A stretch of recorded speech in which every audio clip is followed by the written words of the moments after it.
Committee will come to order. Without objection, Chair is authorized to declare recess at any time. Secretary Ross is with us. He'll be joining us momentarily. I'll recognize myself for an opening statement and then my friend from Maryland.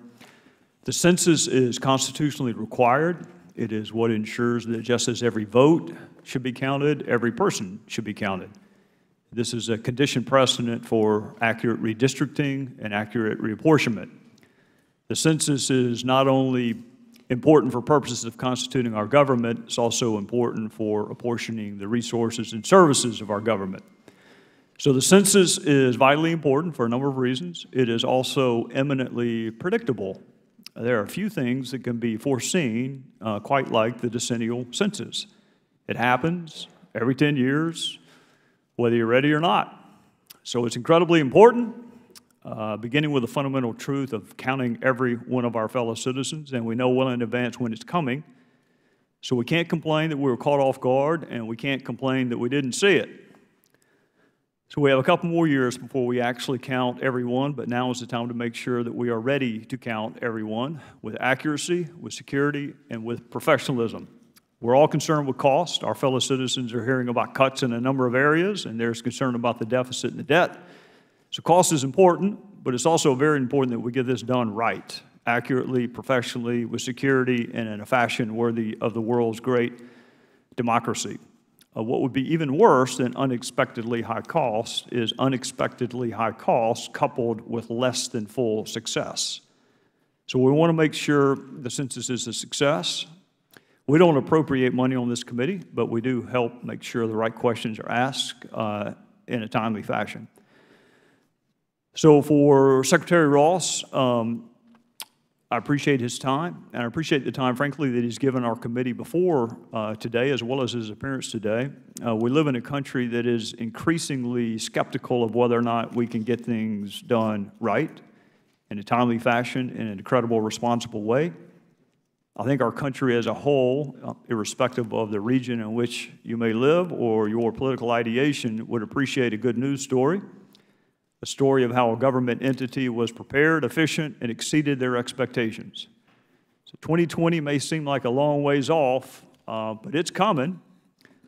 And when it comes, we're going to have counted 300 million plus people accurately. So I think time is of the essence even today.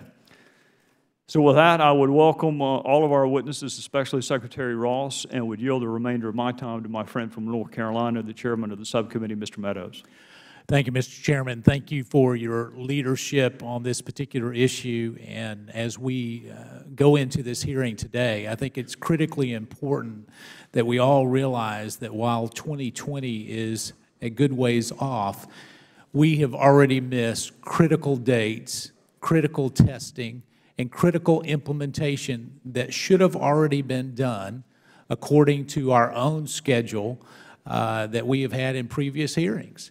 Of the IT systems that are out there, there are some 43 IT systems that need to be implemented, and yet today only 4 have actually been fully implemented.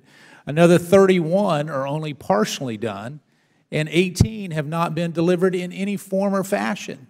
And yet we continue to have hearings over and over and over again about the critical nature of making sure that we not only get these systems implemented, but tested, and that we do end-to-end testing on a basis to make sure that cybersecurity, other fumbles do not happen. And yet here we are today on another hearing, and I am concerned that the focus will be on the $3 billion in terms of a budget shortfall and not on the other critical mission steps that have to be addressed. And so let's today focus not on the $3 billion, but on the management issues that must be done. And in doing so, we're talking a whole lot about disaster relief in every other area. Today is a day that we need to start talking about disaster relief for what will be a disaster if we don't get on this today. And so, Mr. Secretary, thank you for coming.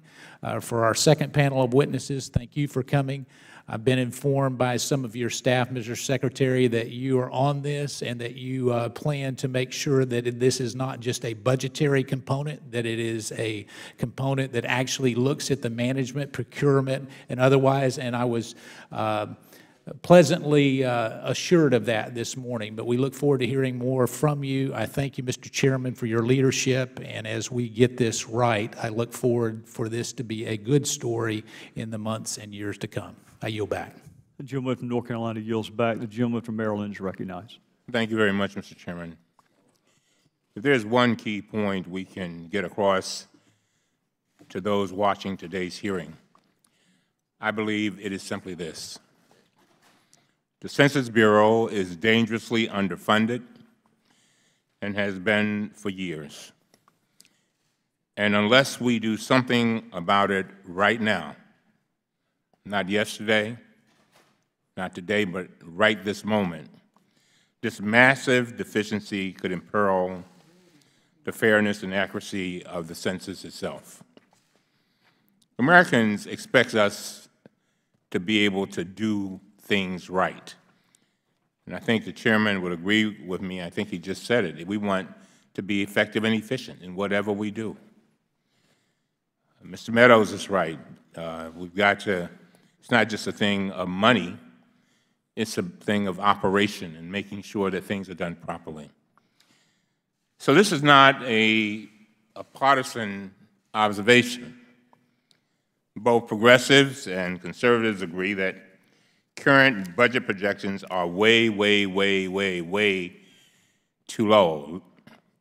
Eli Lear, the president of the R Street Institute, wrote an op-ed just this Tuesday warning that the census is, quote, understaffed and underfunded, end of quote, and that, quote, America is in serious danger of the census going wrong,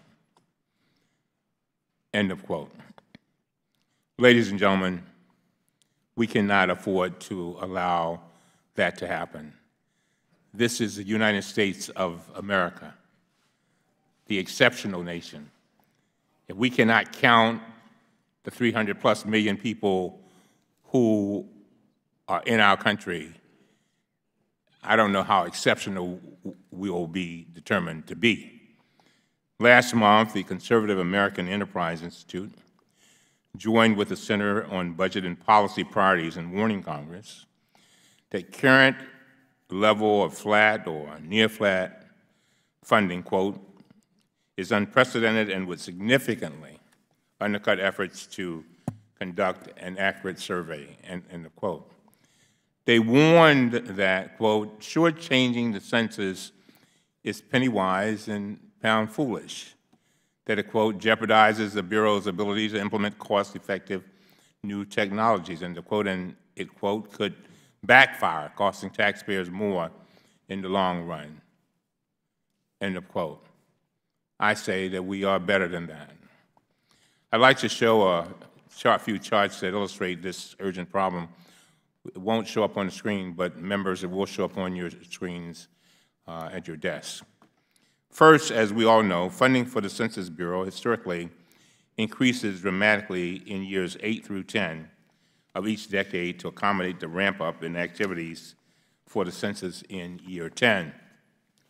The first chart shows funding for the last 4 decades in inflation-adjusted dollars.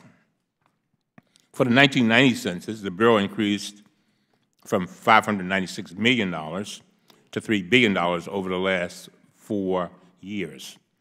For the 2000 census, it increased from $535 million to $6.9 billion over this period. For the 2010 census, it increased from $1.1 billion to $8.4 billion over this period. But what are we doing now? We are basically flatlining. The Trump administration did not request a significant increase for 2018. You can see the same trends when you look at the budget from a percentage basis, which is what this next chart shows. The 1990 census had a massive increase in the last 4 years of the cycle, as did the 2000 census. And the 2010 census But here is where we are now. The administration is not on track to match past increases for 2020. If we use these historical trends to project forward, total Census Bureau funding would be increasing over the next several years. But that is not what is happening. As this last chart shows, there's a shortfall of about $760 million when you compare what the administration is requesting to pass trends. I say that we are better than that.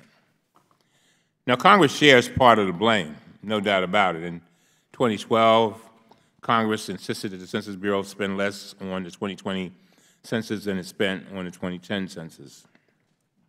Congress refused to acknowledge or budget for two of the most significant and predictable drivers of cost increases that occur between each decennial census: inflation and population growth. Aggravating this problem even more, Congress appropriated even less than the Census Bureau requested in every single year since 2012. Now, some people will argue that the Census Bureau was supposed to save billions of dollars this time around by using new IT innovations to reduce the number of workers it needs to hire and increase the number of people who submit their forms online. The problem is that when you starve the Census Bureau year after year after year, it cannot make the investments needed to implement these innovations. And this is exactly what happened, and I'm sure Secretary Ross will talk about that. As a former director of the Census Bureau, John Thompson, who left his position this summer, explained to the Washington Post just this week, and I quote, "Had we been funded to do everything we asked for then, we'd be much further ahead," end of quote. He continued, quote, "At this point, they're going to have to go back and do some of it the old way, with paper and pencil," end of quote, with paper and pencil. This is the exceptional nation, the one that has done the census over and over and over and over again. Secretary Ross, I want to thank you for being here today and for briefing members of the committee last week. I understand you have limitations on your time, but Mr. Secretary, we beg you to, we have members, and I'm sure the chairman will emphasize this, we have members that are very interested in this subject, and I hope that, I don't know what you, unless you're meeting with the President, I hope that you can spare us a few extra moments, because we do want to get to have members ask. And as I close, and I know you will get into this during your testimony, but I appreciate that as a result of your own team's review, you've also recommended that the administration increase its request for 2018 by $187 million. And thank you for doing that, because so often we have secretaries come in and they don't say exactly what they need because they don't want to get people upset. But this is just too important. I commend you for taking this step, and I know you understand the importance of this issue as a former enumerator yourself. However, I believe that even this request is far too low. Too low. Did you hear me, Secretary? Too low, especially given the number of tests that have been canceled and an extremely low number of hires at the moment. And so I know you are constrained in your current position. I was amazed to hear that the Office of Management and Budget rejected your request for an additional $50 million for contingencies that are virtually certain to occur. Nevertheless, we have a responsibility under the Constitution of the United States to ensure that the census is funded adequately and that the Census Bureau has the resources it needs to conduct a fair and accurate census. This should matter to each and every one of us, because while we historically discuss minority and immigrant populations being undercounted, low-income and rural communities are also at risk of being missed, particularly in a digital census. For this reason, yesterday I joined my colleague, Representative Carolyn Maloney, who also chairs the Congressional Census Caucus, in introducing legislation to fund the Bureau at $1.935 billion this year, an amount that reflects budget projections from the Bureau's fiscal year 2017 budget and an extra $135 million for increases in the necessary funds for the CCAP program. As I close, we must recognize the gravity of the situation we are facing. And Mr. Chairman, I thank you. Well, you have taken on this matter very, very seriously. As you said earlier, we had a very informative meeting with the Secretary. I think that helped to lay the foundation for this hearing, and I look forward to the testimony. And thank you very much for your indulgence. The gentleman from Maryland yields back. We want to welcome you, Mr. Secretary. Pursuant to committee rules, I'm going to ask you to please stand and we'll administer the oath. If you'll raise your right hand, you solemnly swear or affirm testimony you're about to give should be the truth, the whole truth, nothing but the truth, so help you God. May the record reflect the witness answered in the affirmative. You may take your seat, Mr. Secretary. Your entire opening statement will be made part of the record. You'll have 5 minutes to summarize that. I want to say, as Mr. Cummings did, we do appreciate the fact that there are other demands on your time, and we want to be good stewards of your time. The census is one of the unusual entities that is squarely within the jurisdiction of this committee. And there are lots of members that have questions. So what I'm going to ask of my colleagues on both sides is to exercise the self-restraint of getting your questions done within 5 minutes.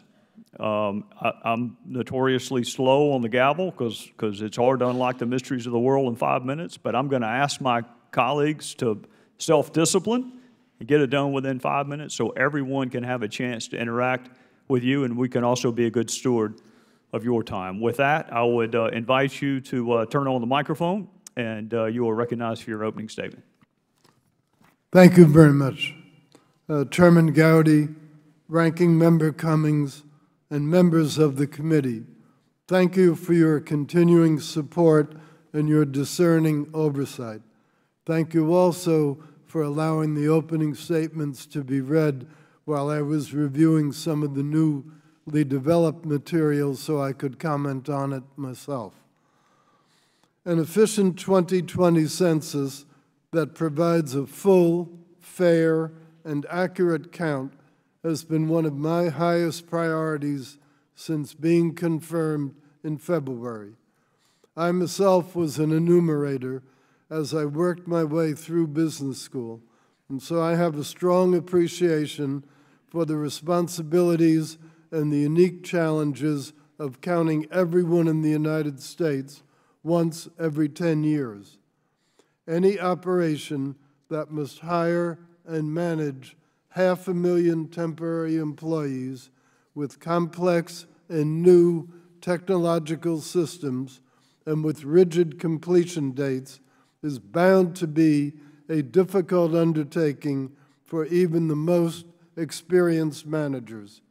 And it's been clear to me from the beginning of my tenure that census would be one of the most challenging aspects of the entire Commerce portfolio. I agree with the members of this committee. The census is the bedrock upon which we construct our system of democratic representation. It provides for apportionment, redistricting, and the distribution of hundreds of billions of dollars of federal funding. Accordingly, some of my first meetings as the newly confirmed Secretary of Commerce were with the Commerce staff. In those meetings, I sought to identify and then address the key issues faced by the decennial census. My early concerns were heightened when only 2 months into my tenure, the Census Bureau suddenly announced a 40% cost overrun in one component, namely the Census Enterprise Data Collection and Processing, CEDCAP, program. a critical part of the technology infrastructure for the 2020 census. In terms of the broader decennial census, the prior administration's last life cycle cost estimate in October 2015 was $12.5 billion. When testifying before Congress in June, I did not accept that figure. Instead, I vowed to return to Congress after a thorough review with a vetted 2020 census life cycle cost that I could support. The product of that review is what brings me here today. As promised, we assembled a team of experts to conduct an independent review of the estimate, and they have come back with numbers I can now stand behind as we continue our preparation for 2020. The team was comprised of financial management experts from the Department of Commerce, from the Office of Management and Budget, former census employees, 2 former technology executives with experience in rolling out complex systems, as well as other experts with extensive private sector experience. In conducting our review, we looked at the many concerns raised by the GAO and members of Congress, including those on this committee, about the Census Bureau's cost estimates.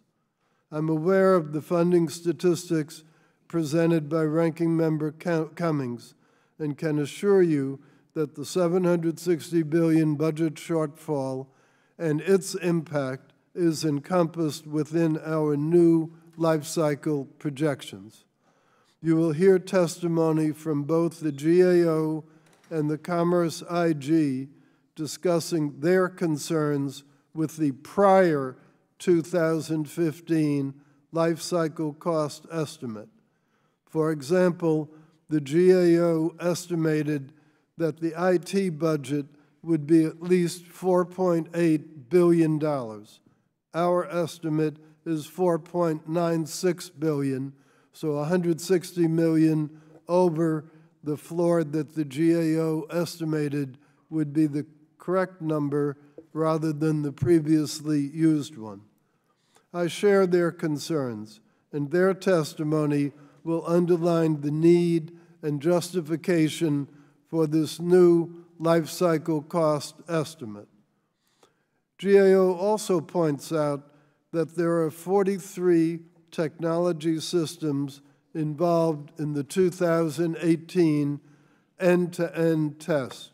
Only 4 of those systems had completed development and integration tests as of August 2017. And of the 39, a portion of the functionality has been deployed in the 2018 end-to-end test, but that is not yet true for the remaining 18. With so much still under development, the need for a contingency to address possible overruns seems self-evident. These are just a few examples. The IG provided another example regarding address canvassing, where they found that it would cost at least 3 times the amount the Census Bureau estimated in 2015. We agree with that, and we have incorporated that into our numbers. On the whole, we found that the prior administration provided Congress and the public with overly optimistic assessments of both the ease of implementing new technologies and the cost savings they would provide. These issues were undoubtedly compounded by initial appropriation constraints. Also, procurement decisions created a series of silos, most of which had a small firm as the general contractor and a number of major firms as subcontractors, a very complex structure. Worse yet, many segments were on a time and materials basis, and in my view, that's the most dangerous form of a contract. The prior administration also failed to follow basic management practices, like using certified cost estimators and checking estimates against actual costs. We have addressed these failures and corrected the record with this new life cycle cost estimate. We identified key areas where census programming would likely create costs above the 2015 estimate.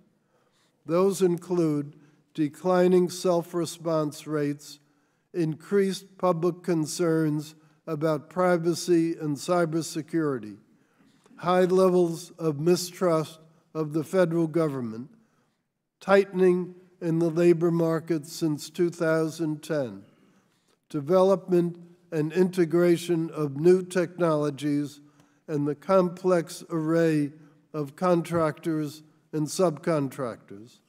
This leads us to now project a revised life cycle cost estimate of $15.6 billion. The increase includes contingency funding of $1.2 billion to address additional potential risks and associated challenges such as national disasters, potentially even lower self-response rates, the difficulty and cost of hiring 500,000 temporary workers in a tight labor market, and the complexity of developing and integrating multiple information technology innovations. Over 80% of the projected spending, over 80%, will occur post-2018. So it's a very back-ended expenditure, as Congressman Cummings pointed out in his charts. And this rapid ramp-up in the future brings its own challenges to implementation and to cost control. Our $1.2 billion reserve, a contingency of 10% of the post-2018 budget on top of the independent cost estimate level, will be managed at the secretarial level and used only if unforeseen developments occur. A 10% contingency is commonplace in estimating complex private sector projects. Government tends not to set up reserves, but instead funds overruns in subsequent appropriation requests. Our new $15.6 billion 2020 Census Life Cycle cost estimate includes a request for a $187 million adjustment for fiscal year 2018. We are working with our House and Senate appropriators on this request. These funds would allow us to make a significant course correction to keep crucial programs on track and provide much-needed financial oversight and better management at the Census Bureau. The Census Bureau and the Department of Commerce will be held accountable to manage the 2020 census efficiently while maintaining the highest quality. The Undersecretary for Economic Affairs, Karen Dunn Kelly, has been in place since late August and has direct oversight over the 2020 census, the Census Bureau, and the Bureau of Economic Analysis. She brings over 3 decades of management experience in the financial investment sector, with experience managing people, strategy, budgets, operations, public relations, and thought leadership across the globe. Seasoned and experienced senior management is also in place at the Census Bureau itself. Ron Jarman, performing the non-exclusive duties and functions of the Director of the U.S. Census Bureau, and Enrique Lamas, performing the non-exclusive duties and functions of the Deputy Director and Chief Operating Officer of the U.S. Census Bureau, are jointly leading the census, and each has nearly 3 decades of experience in census. Commerce now conducts weekly 2020 census oversight reviews and will require metric tracking and program execution status on a real-time basis. Commerce also has monthly meetings with OMB, census program managers, and Commerce's 2020 leadership team, headed by Undersecretary Kelly, to review issues related to the program's budget, scope, schedule, and risks. These management meetings include detailed reviews of the evolving budget and life cycle cost estimate for the 2020 census. The results of these meetings are reported directly to me by Undersecretary Kelly and her staff, and we maintain a free flow of access and information so that I can personally oversee the progress of the decennial. We are now just 30 months away from the 2020 census. There are still many challenges ahead, and these additional resources I have described are urgently needed. But with the changes I have detailed and with the additional resources requested, I am confident we will have a full, fair, and accurate census. I look forward to working with this committee, your staff, and the rest of Congress over the months and years to come. And I thank the committee for the opportunity to come before you today. I look forward to your questions. Thank you, Mr. Secretary. The chair now recognizes the gentleman from Tennessee, Mr. Duncan. Well, thank you, Mr. Chairman. Mr. Secretary, thank you for being with us. And I have 2 questions. I'll just ask them both so we get them in. Many of us who were here at the time of the last census received a lot of complaints about this American Community Survey, and some privacy advocates were very critical. And our colleague, Ted Poe, has led a charge against this. He called that survey, quote, an unnecessary and completely unwarranted government intrusion, and he's led a charge to make that survey voluntary. And I'm wondering if you have looked into that to see if you can make that survey a little less intrusive so that we won't get as many complaints this time as we did the last time. And secondly, the second question I have is many states are going to be trying to do everything they can to make sure that they don't lose a member of Congress, or maybe that they pick up one, and many federal appropriations are based on population. Can you assure us that steps are being taken, or are you satisfied that things are being done so no states can inflate their populations in those kinds of, with the goal of getting more money or another congressional seat? Well, thank you. Those are 2 questions. I'll try to answer them in sequence. The American Community Survey is one of the Department of Commerce's most valuable data products, and it's widely used in the business community to make decisions. A voluntary survey would have a negative effect on the reliability of the data, especially for rural and small communities. At the same time, the Census Bureau continues to look for ways to reduce the burden on respondents, such as removing questions by using other data sources, including information that people have already provided to government in a different form. So we're trying to reduce the scope of the burden as a means of making it easier for people.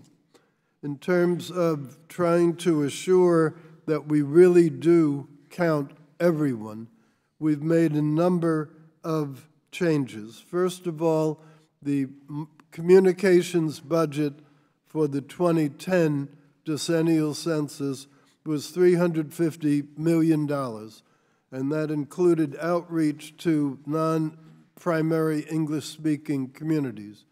We have increased that budget to $500 million this year, or for 2020, and that equates to an inflation-adjusted $420 million that would have been in 2010. So we've had a material step up in the communications budget. And in the 2010-2020 census, about half of that will go for our partnerships, the various faith-based and other community organizations that help us get to the more difficult to enumerate parts of the population. So we are keenly aware of the need for even greater effort than was used before. And finally, we have added internet response as an additional tool to make it more convenient for that portion of the population that likes to use internet. So we've made a number of very specific modifications, all of which we believe will lead to the end result of a more accurate and more complete census. All right, thank you very much. Thank you, Mr. Chairman. Gentleman yields back. Gentleman from Maryland.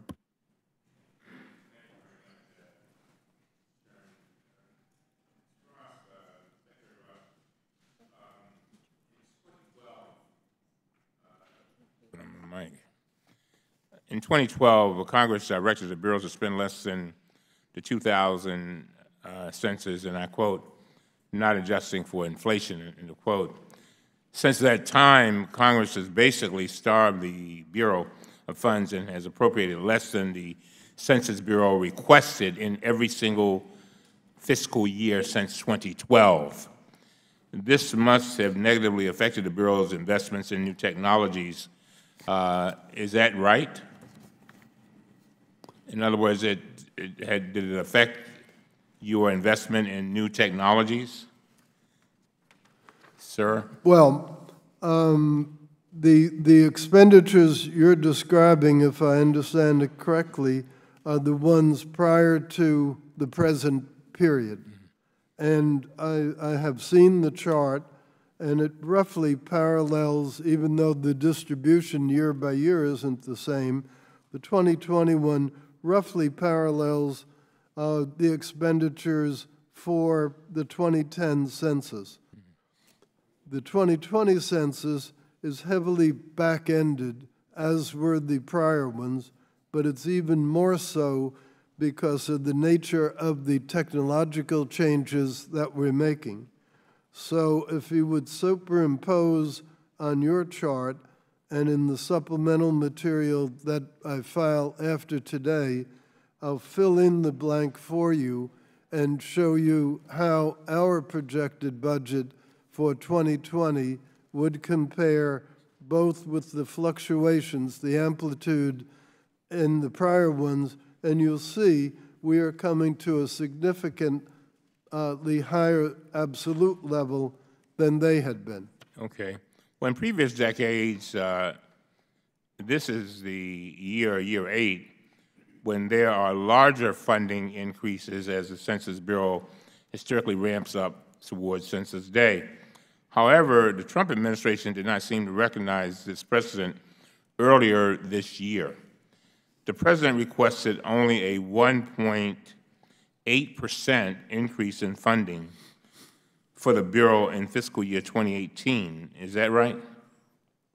I believe so, and I believe that was based on the information he then had from the prior management of census. Well, you presented our committee with data last week showing that this level of funding is inadequate and could impair our ability to provide for a fair and accurate census.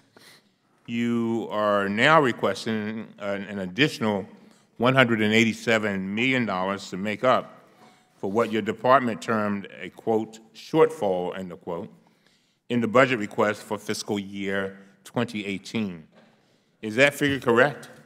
Yes, sir.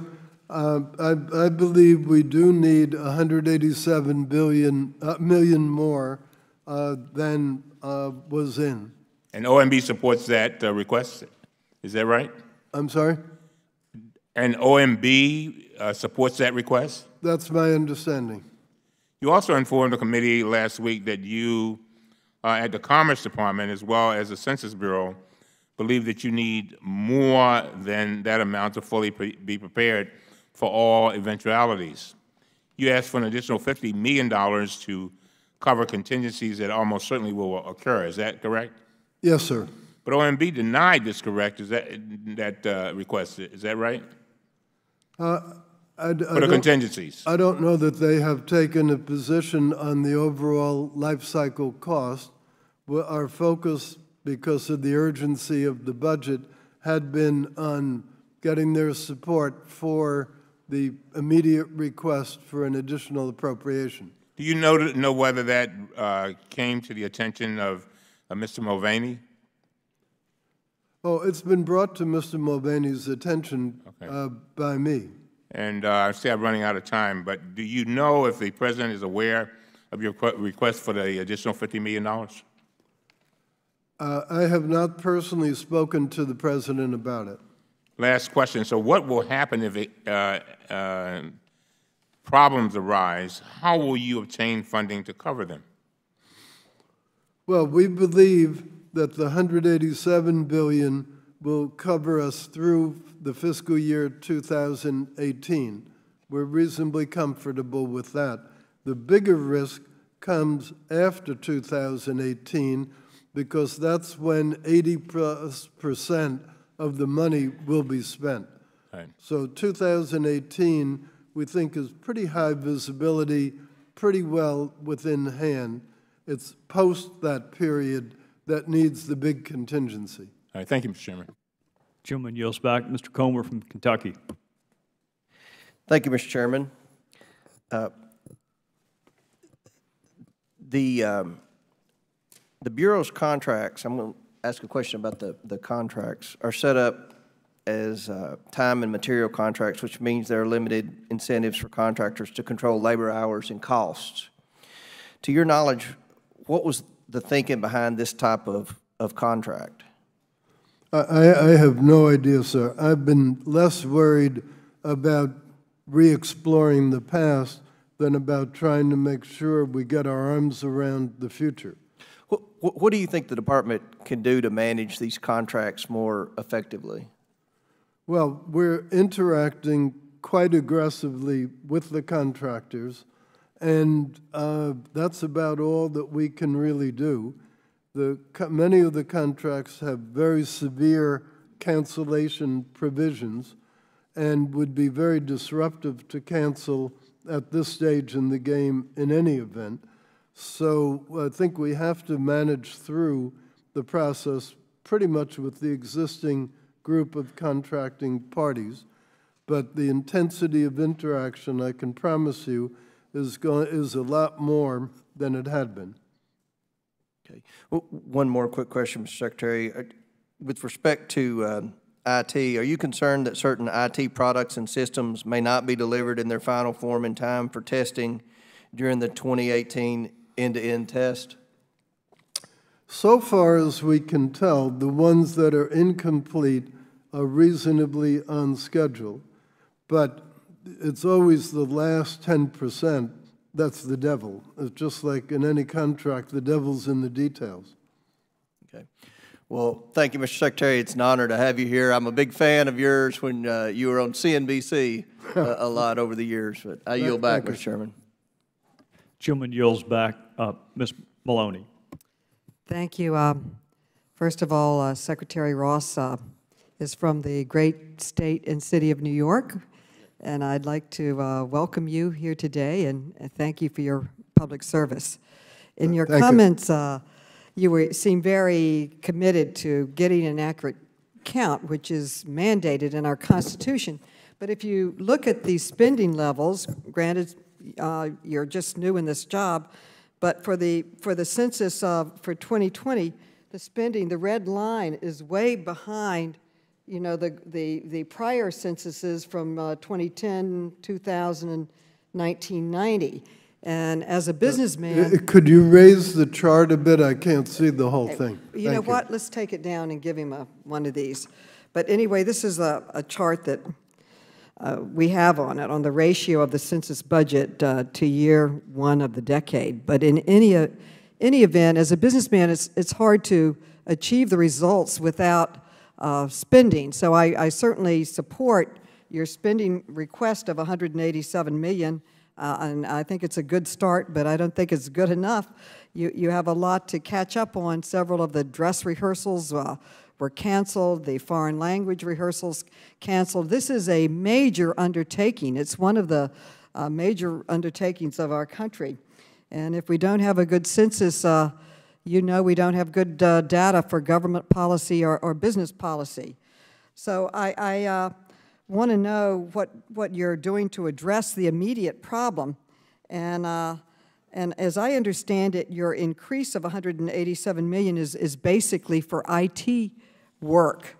But in your new life cycle estimate, you identified 7 major cost drivers, and the first 2 of these are all about public confidence, public response, and public concern.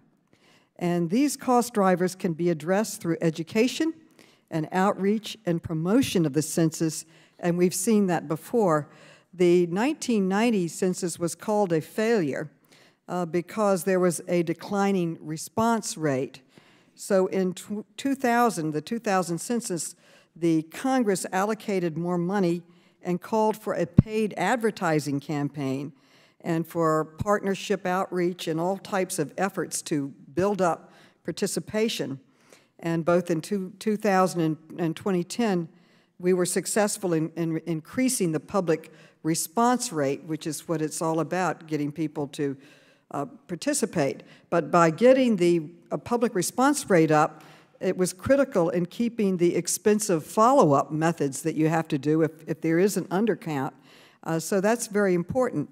Now, I read recently in the Washington Post that the ad contract Congress mandated for the 2020 has not been funded yet, and the partnerships have not been fully filled. And this, the census has to start early to be successful. So these partnerships with communities like the NAACP, like La Raza, like the Hispanics and LGBT community, you have to fill those contracts, and they haven't been filled with people yet, as I understand.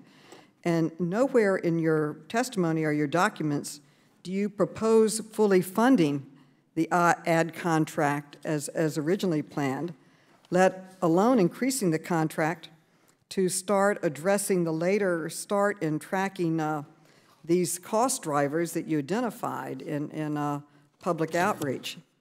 So yesterday, I am supporting your efforts, Mr. Secretary. I introduced the 2020 American Census Investment Act, which would provide more funding for the census and mandate that funds be used on promotion, education, outreach, in addition to the IT that you are addressing. And I just would like to hear your comments on now. On whether or not you will be funding. By the way, I want to thank Chairman Cummings for, Ranking Member Cummings, for supporting the bill and the efforts to increase funding for it. And do you feel that, will you be funding the ad contract? Will you be funding the partnership outreach? Will you be funding education and outreach to get participation up in the census? Well, thank you, Congresswoman Maloney. I'm not used to being granted more money than I asked for, so that's a totally new experience for me. We want to make sure we get an accurate account, and as you look at this chart, we're way behind spending in the prior censuses in this decade. Well, as I said earlier to Ranking Member Cummings, we believe that cumulative shortfall of the $760 million and its impact on the overall program is made up for by the funding we've requested in the total life cycle cost. will you be investing in promotion and education and advertising? We're investing in all sorts of things. For one thing, our communications budget will be $500 million as opposed to the $350 that was spent in 2010. Inflation adjusting the 2010 would bring it to $420. So we're running $80 million more than on an inflation-adjusted basis than the 2020. In addition, My time is almost up. The economic survey, is that on track, the economic survey? I think so far, but that's not the most urgent part of the problem of the communications. What we're doing is several things. We have more ways that people can respond than ever before. We're doing more language training than before. For example, we've introduced telephone call centers, and they will have the capability of operating in 10 languages, naturally including Spanish, but our population is more diverse than just that. So the call centers will be able to do up to 10 languages.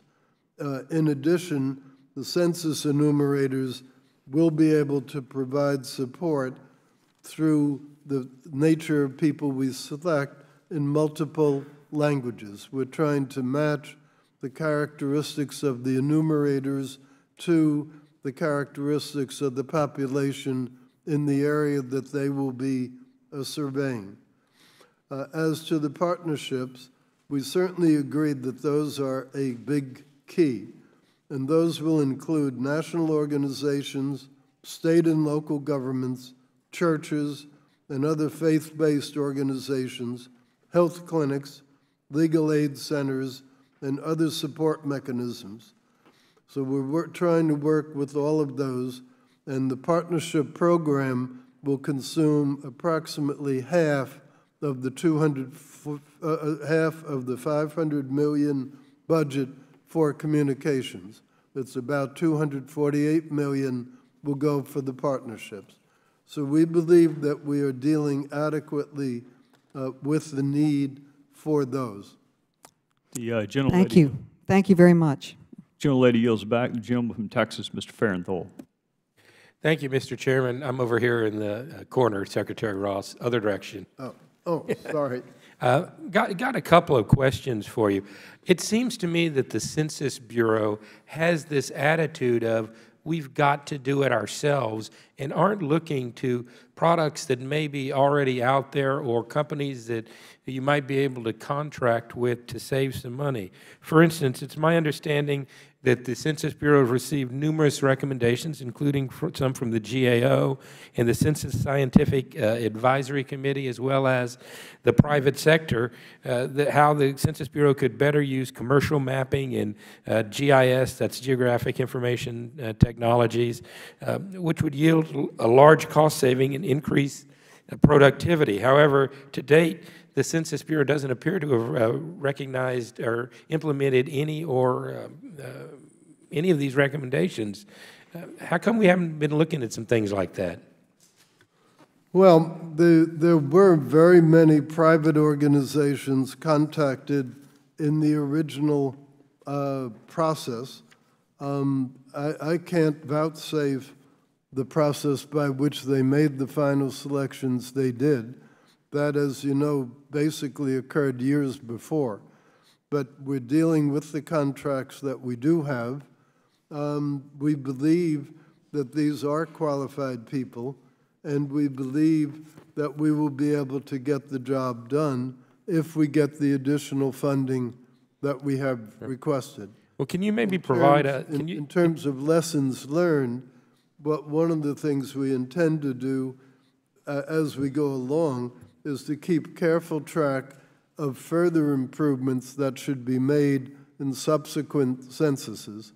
I think with only having 30 months between now and then the 2020 decennial, making radical changes would probably guarantee that we didn't get it right. I'm a little concerned about the path we're on, not getting there too. But if you could get me a list of some of these proposals and recommendations, I sure would like to take a look at them.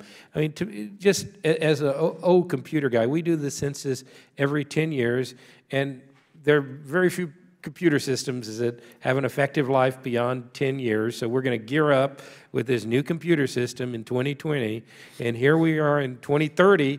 We're going to be sitting here doing the exact same thing, when it seems to me you could get with a cloud service that's secure.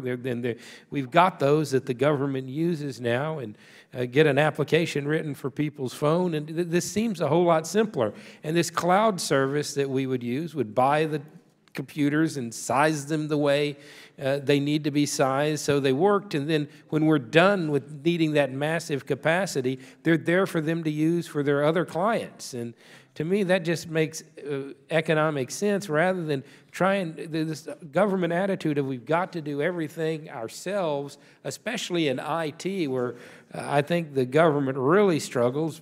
We're damned by some of our own contracting laws on that. It just seems like this is a great opportunity to look for some cost savings. And it's something I brought up to your predecessors several years ago, but apparently it fell on deaf ears. So we do believe that the costs will come in below the inflation-adjusted costs of the 2010 census, notwithstanding that there are the overruns.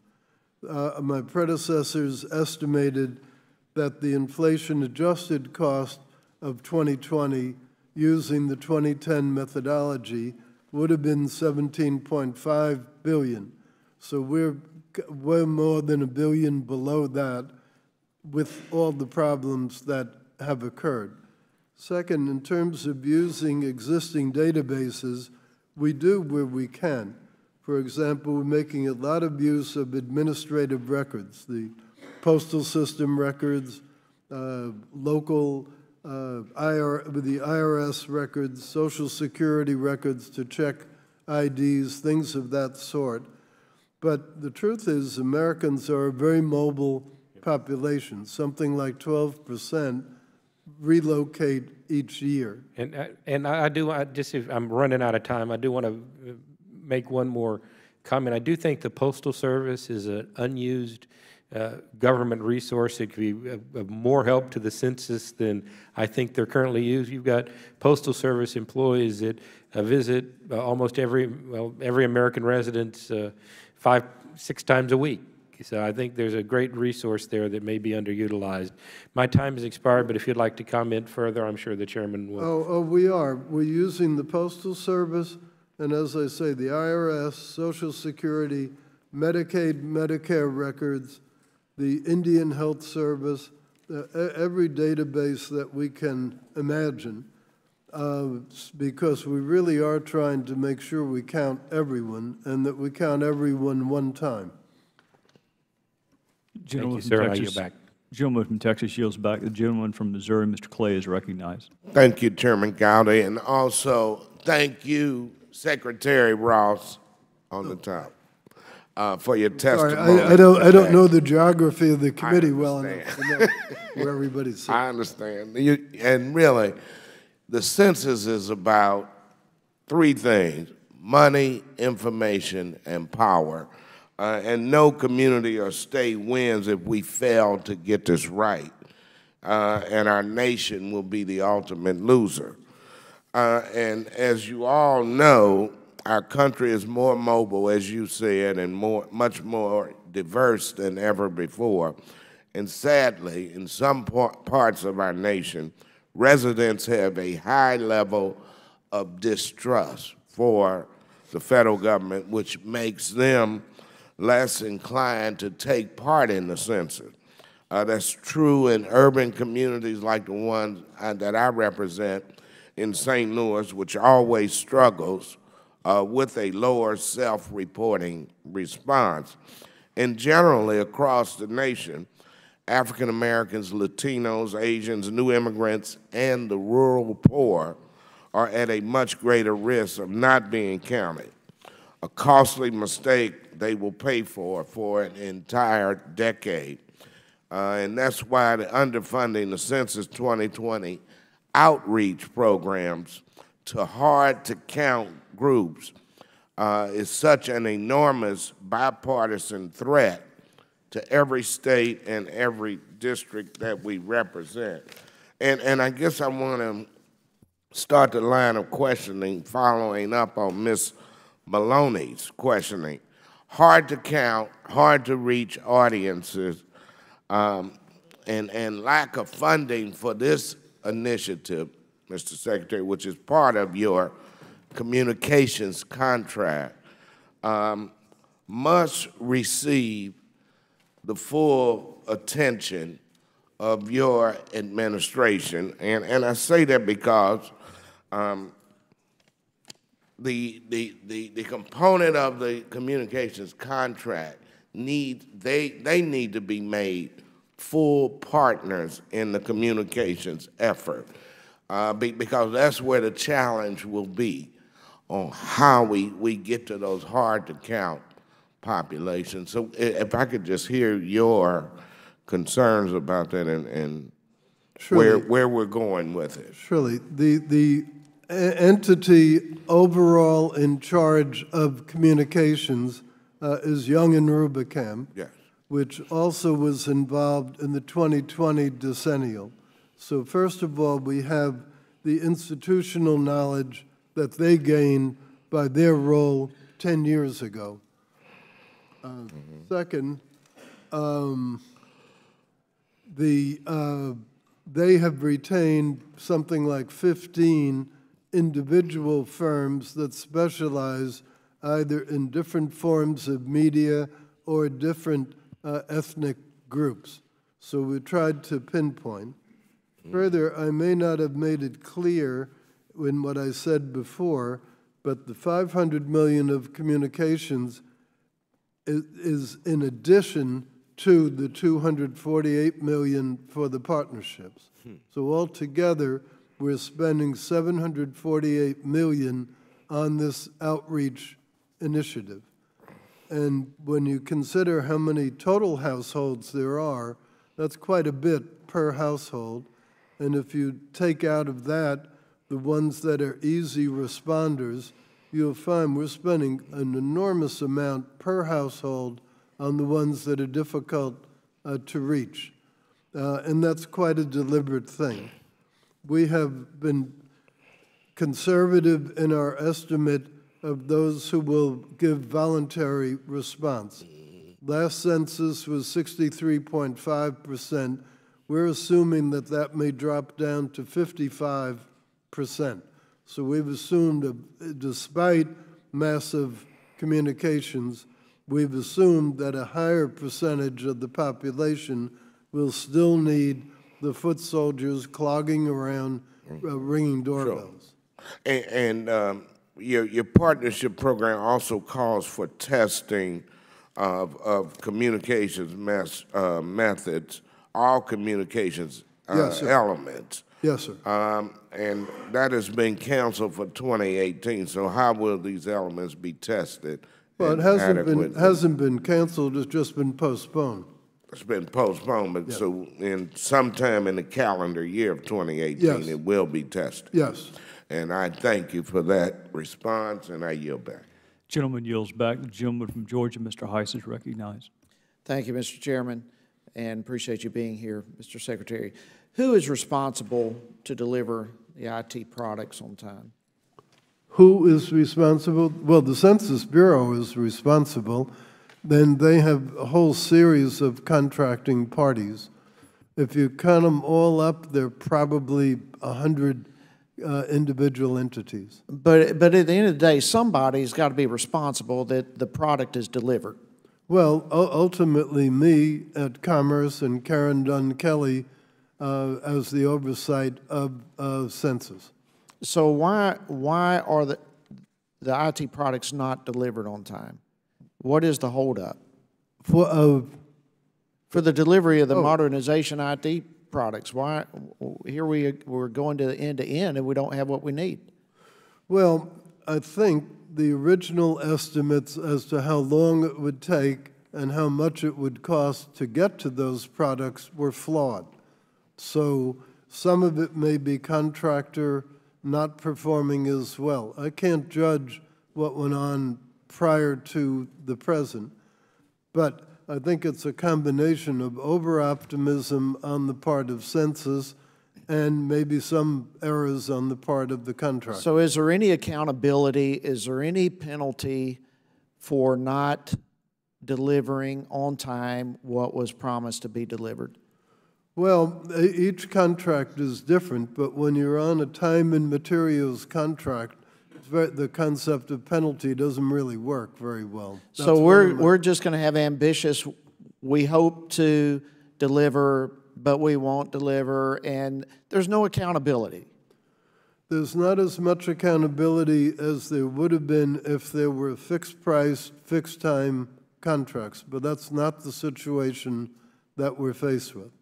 So when can we possibly even guess under these circumstances that we'll receive what we have? Well, we've given more than what we think is a guess. We've done lots of work out in the field. We've done lots of analysis of what's been done thus far, lots of analysis of the contracts, and we believe that this budget, phased in the way that we have proposed, will deliver the product that we need. Well, I don't share your optimism. I don't see how in the world you can either with the type of situation we're dealing with. And then you look at cybersecurity. How confident are you that this information gathered with an IT that hasn't even been tested is going to be secure?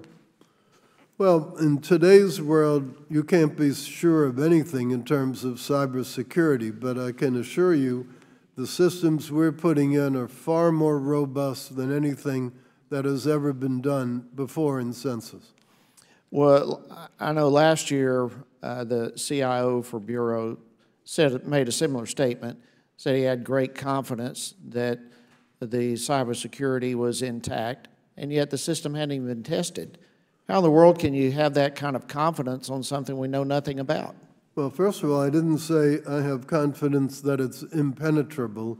What I said is it's a lot more robust than had been true in 2010. How do you know that, is my question? Because of discussions with the people who are doing the implementation of it. But having said that, I'm not aware that there's any system that's flawless. Sir, so you are giving great confidence to us about the cybersecurity based on conversation. No. Conversation is not enough to give us the assurance that this information is protected. What I'm telling you, sir, is that the systems themselves will be far more robust than anything Census has used before. And yet we've not seen those systems. Well, no, because they're works in progress. So it's all based on conversation, not on tests. This is all part of the problem. We get promises that are never delivered on, and now we have cybersecurity promises, commitments, the most robust thing we've ever seen before, but it's simply based on conversation, not on tests. It looks to me like we're going to go back to the same thing that happened in 2010 when we were promised all kinds of modernization, but it was a faulty IT program, so we end up with a paper-based census. I don't see how we can proceed with this any further without going back to paper-based and just be honest with what we're dealing with. Well, it's impossible to test something that doesn't yet exist. My point precisely. 80% of the spending will be post-2018. But let me describe to you what it is that we are doing. All of the data on the census systems are being protected. We're applying some rigorous security protocols to the perimeter of the Census' own network. Census has an existing network. So we're applying rigorous protocols to that. We're putting in routers and firewalls. We also have our own detection, intrusion, and prevention systems in place at Census. Census Bureau now has an unprecedented level of engagement with the best resources elsewhere in the federal government. We're working closely with cybersecurity experts across the department, including NIST, which is part of Commerce, the Federal CIO's Office, the Department of Homeland Security, and the intelligence and law enforcement communities. We're also putting a new level of cybersecurity federal management in place for the 2020 census over and above what was done in 2010. Mr. Secretary, all due respect, our time is gone. I know we want to respect the time. I appreciate your answers, but they just sound like talking points to me with not much beyond that. I yield that. You can't test something that isn't in place. All right. The gentleman yields back. The chair will now recognize the gentlelady from the Virgin Islands, Ms. Plaskett. Yes, thank you, Mr. Chairman. Thank you for having this committee hearing. Good morning, sir. How are you? Good, ma'am. Good. I wanted to ask you some questions, which of course are something that's on the minds of quite a number of Americans right now, is undertaking census in areas that have recently been ravaged by disaster, and the mechanisms and processes that are potentially in place to be able to do that. We know that millions of Americans have been displaced by Hurricanes Harvey, Irma, and Maria in the states of Texas, Florida, and then the areas of Puerto Rico and the Virgin Islands. As the communities work tirelessly to rebuild, large-scale changes are likely to occur that I would assume would greatly impact the 2020 census. If we've learned anything from Hurricane Katrina in 2005, it is that recovery from large-scale natural disasters take time, and often quite a lot of that time.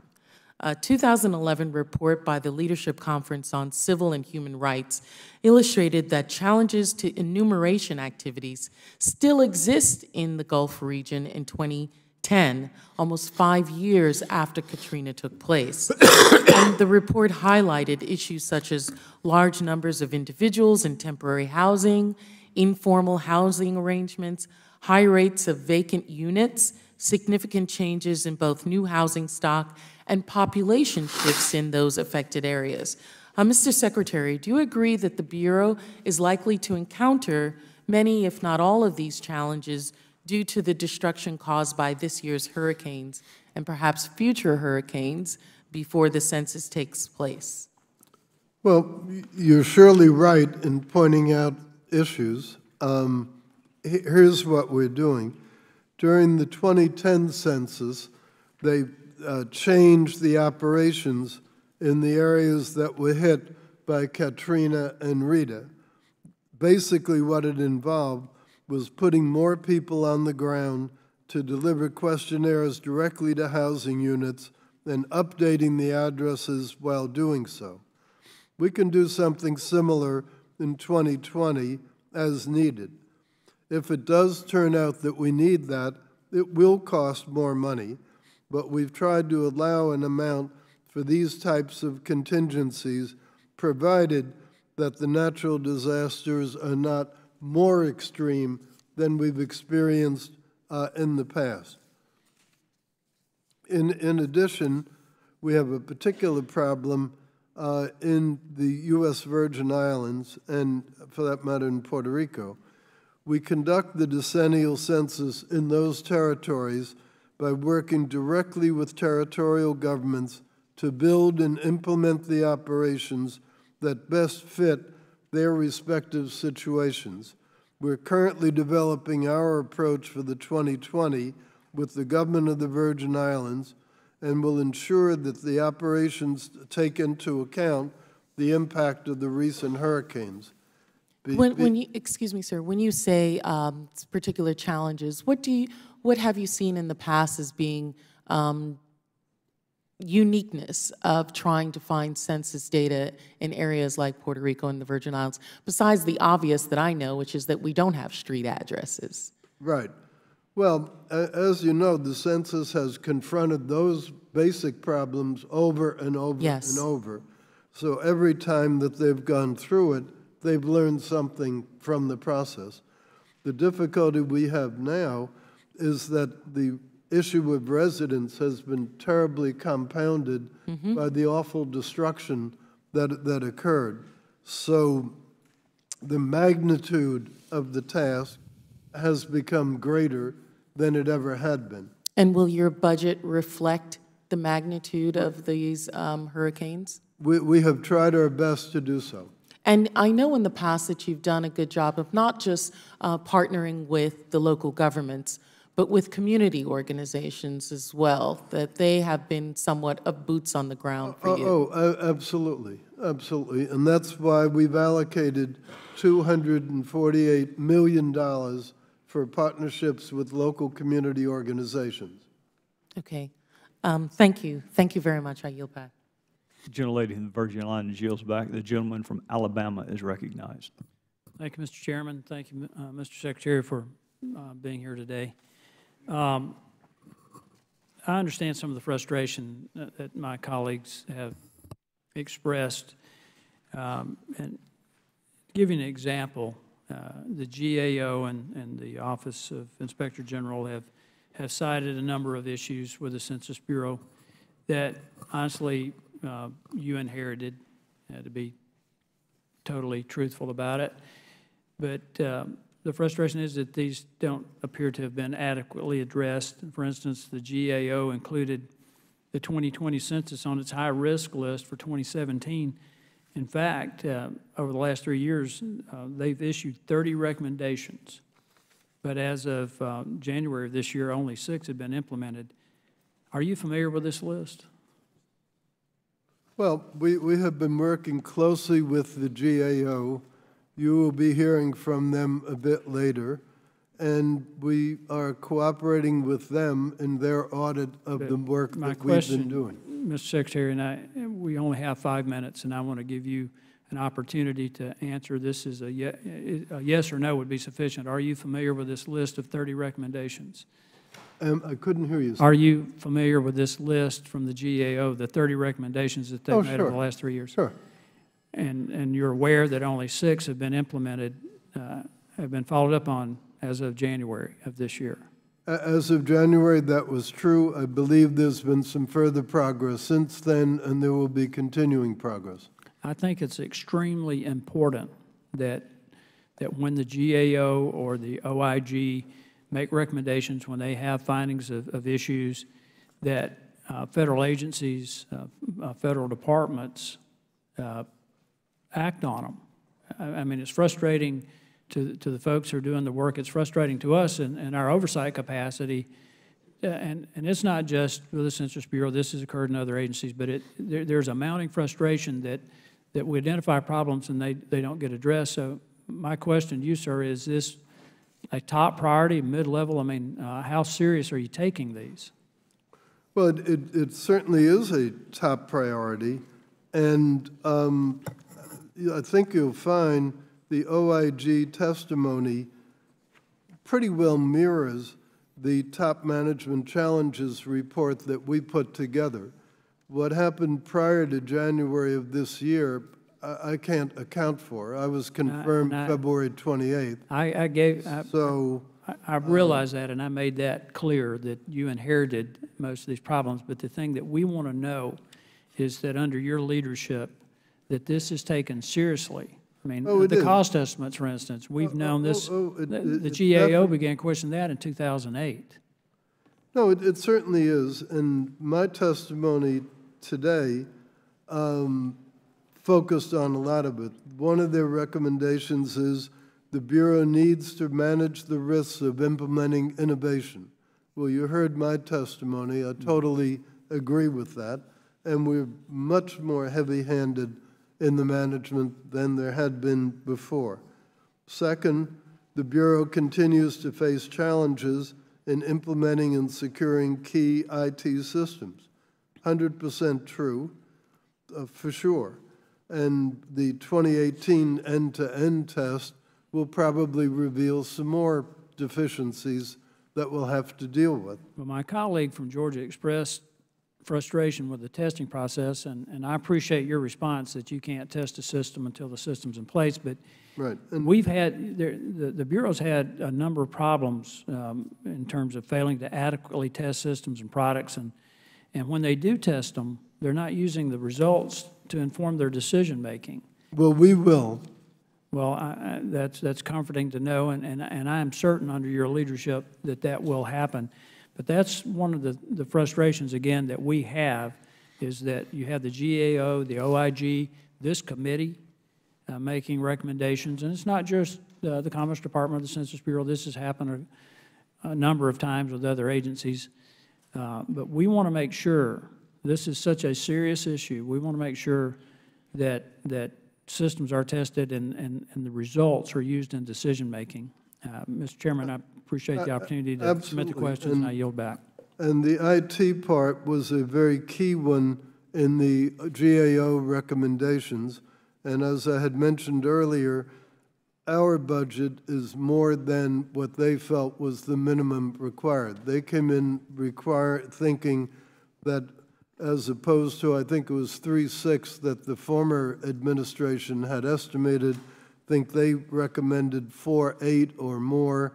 We came in at $4,960,000. So we are not ignoring any of those recommendations, not by a long shot. The gentleman from Alabama yields back. The gentlelady from Florida is recognized. Thank you so much, Mr. Chairman, and Secretary Ross, thank you so much for being with us today. You've already talked about undercounted populations, but this issue has been in the news recently because of a lawsuit filed by the NAACP, which it filed in part because of concerns about the undercount of communities of color, young children, home renters, low-income persons, and rural residents. I am concerned that the undercount could be exacerbated in 2020 if minority groups are less inclined to share personal information with the government due to the climate of mistrust created by this administration's immigration policy. Secretary Ross, can you assure immigrant families and other, it's a bad word, but marginalized groups that their data will be kept confidential and not used to pursue any law enforcement or immigration action? I believe it would be illegal for those data to be used for other purposes. So unless someone commits a crime, I don't think that's going to happen. But on the NAACP lawsuit, they filed a Freedom of Information Act request with us on the 29th of June. Secretary Curley, or Ross, excuse me just a second. So you're saying if the information was used for law enforcement purposes or for immigration policies, that would be illegal? My understanding is that the information about specific individuals is not to be used for any other purpose. But and using it would be illegal. I'm just trying to understand it. That's what you're saying. I'm not a lawyer, so I can't parse that.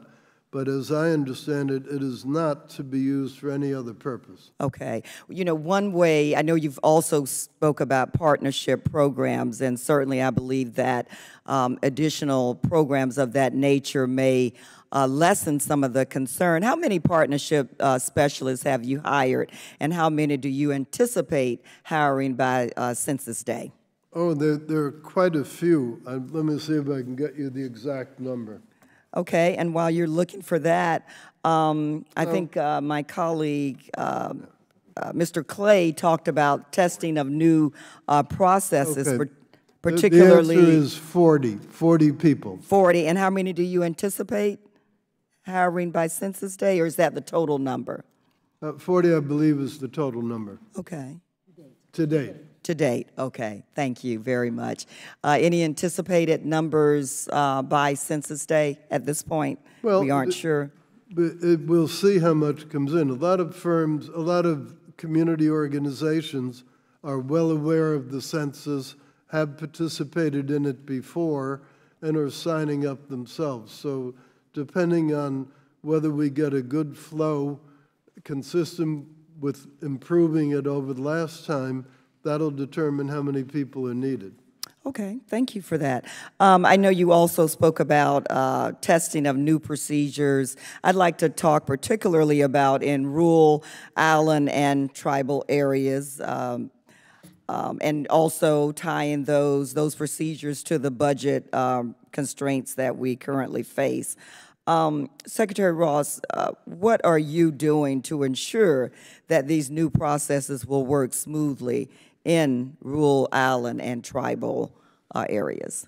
Well, the tribal areas are one of the specific segments that are being tested so that we can get real-world results, seeing how the procedures that we've introduced work. Okay, and for rural and island? Same. Okay, same, okay. Thank you very much for that.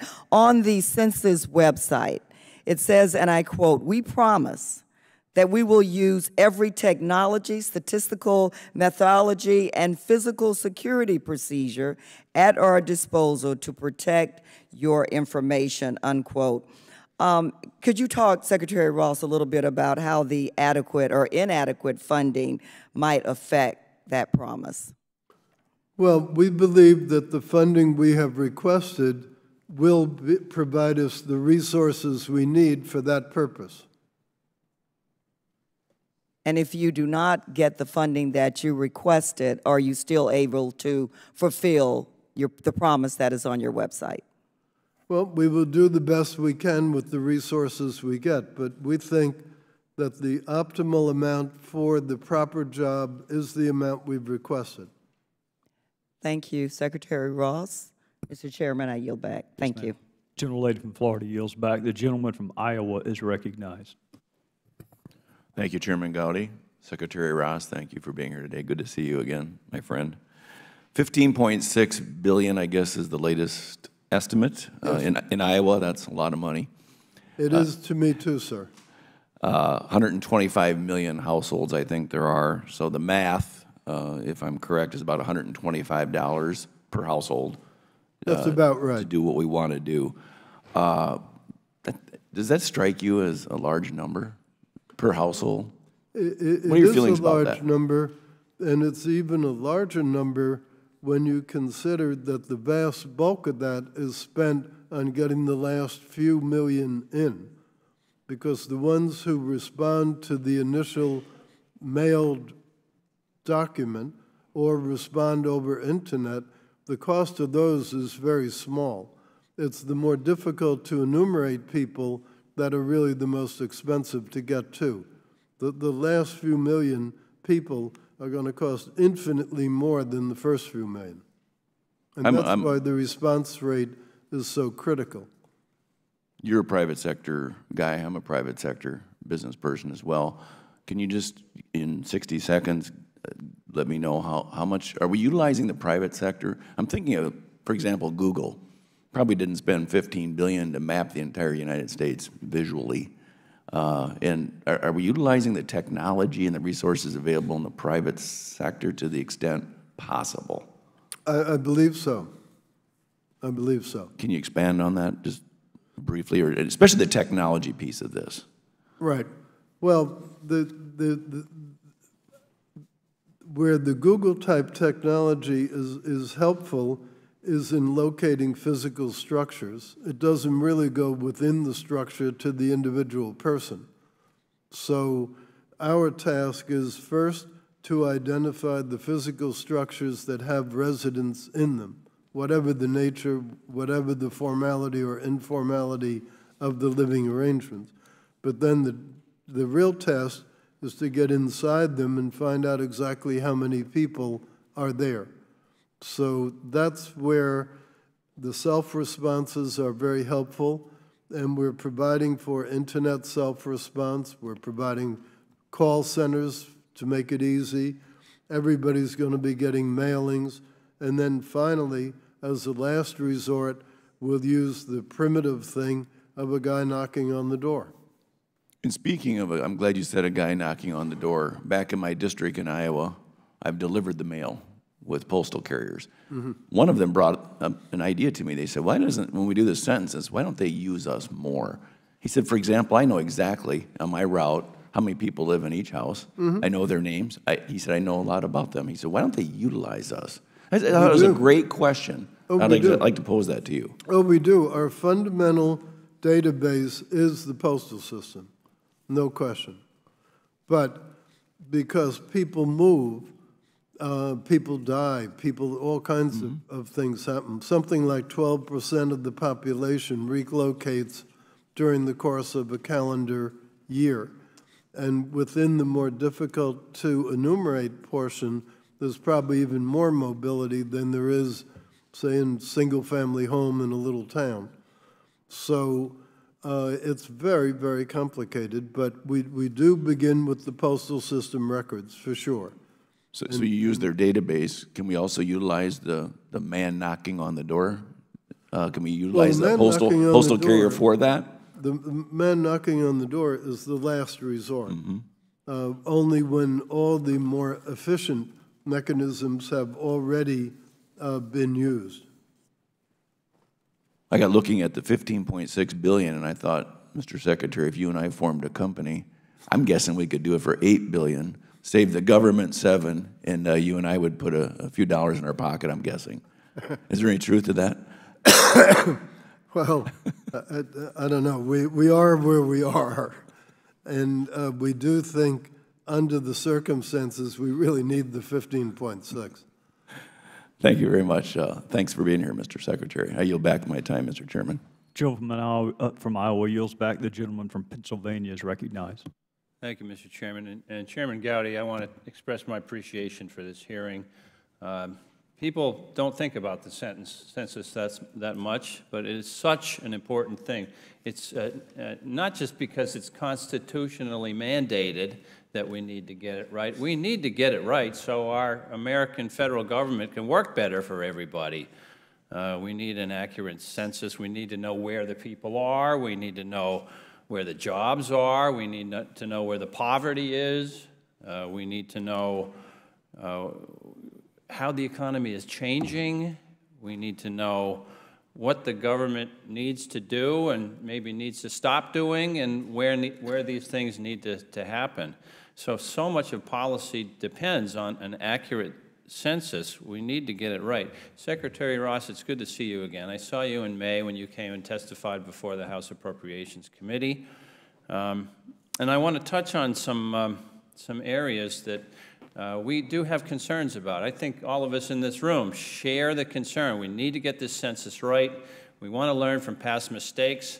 We don't want to be, we don't want to have rose-colored glasses and really unjustified hopes. We need to be very practical and pragmatic about this, and I think you're that kind of person, Secretary Ross. So I want to touch on a few things. First, warning signs of trouble. I mean, May 3rd was when Census Director Thompson appeared before my subcommittee on appropriations, and we asked him hard questions, much like the ones you're getting here today, Secretary Ross, and he resigned the next week. That's a warning sign of trouble to me. And he hasn't been replaced. First question, are there immediate plans to replace the Census Director? Yes. We had actually come up with a nominee, and then that fell away during the vetting process, so we're actively trying to recruit. But I have very good confidence in the team that we have assembled right now, namely the two people who collectively have some 30 years each of experience, are there. They're functioning every day. And Karen Dunn Kelly now is providing very direct oversight of them. Plus, I'm being very personally involved, and we have the whole series of oversight meetings with the contractors. We're all over this thing as best we can be. So it's not to say that we don't want to have a permanent approved census director. We do, and we will. It's not an easy task to fill because you need someone who has subject matter command and management experience to deal with an enormously challenging task of hiring 500,000 temporary workers, getting them out there, getting them productive, and getting this big technological change introduced. Well, you have a lot of other things that demand your attention, Secretary Ross, so I urge you to devote the maximum effort into finding that person to be a strong, active, knowledgeable Census Director, and let's get that done quickly. We're trying our very best. Now, we need to get this census right, and one of the problems, one of the red flags is we know there are underreported communities. And there are a number of them have been mentioned by my colleagues on both sides of the aisle today. But one of them I've noticed is the LGBT community. They are historically underreported. We know that they face higher levels of poverty, particularly older LGBT people, that LGBT young people are more likely to be homeless, making it all the more likely that they will be not counted.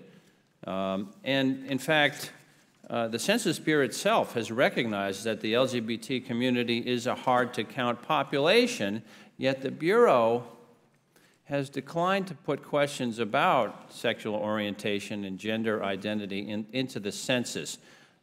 Secretary, did you determine that there was no federal need for this information? No, there were hearings held about it. There were requests put in, and it was concluded that that particular set of questions did not meet the requirements for being put in. One of the problems with adding questions is it reduces response rates. It may seem counterintuitive, but the more things you ask in those forms, the less likely you are to get them in.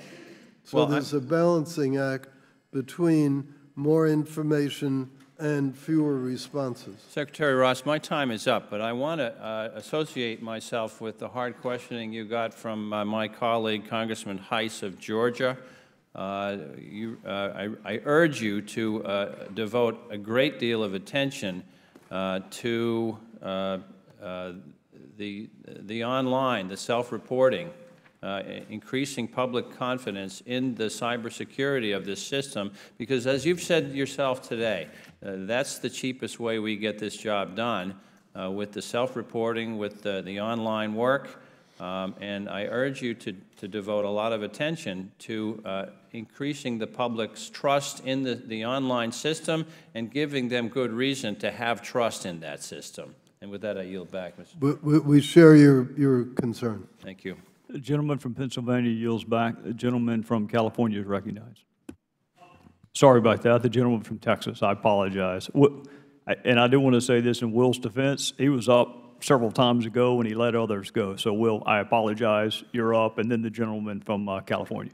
Thank you, Chairman. And Secretary Ross, it's great to have you here. And it's great to know that there's C-suite attention to this important issue. You have a very important portfolio. But it's great that you're involved in providing leadership for this.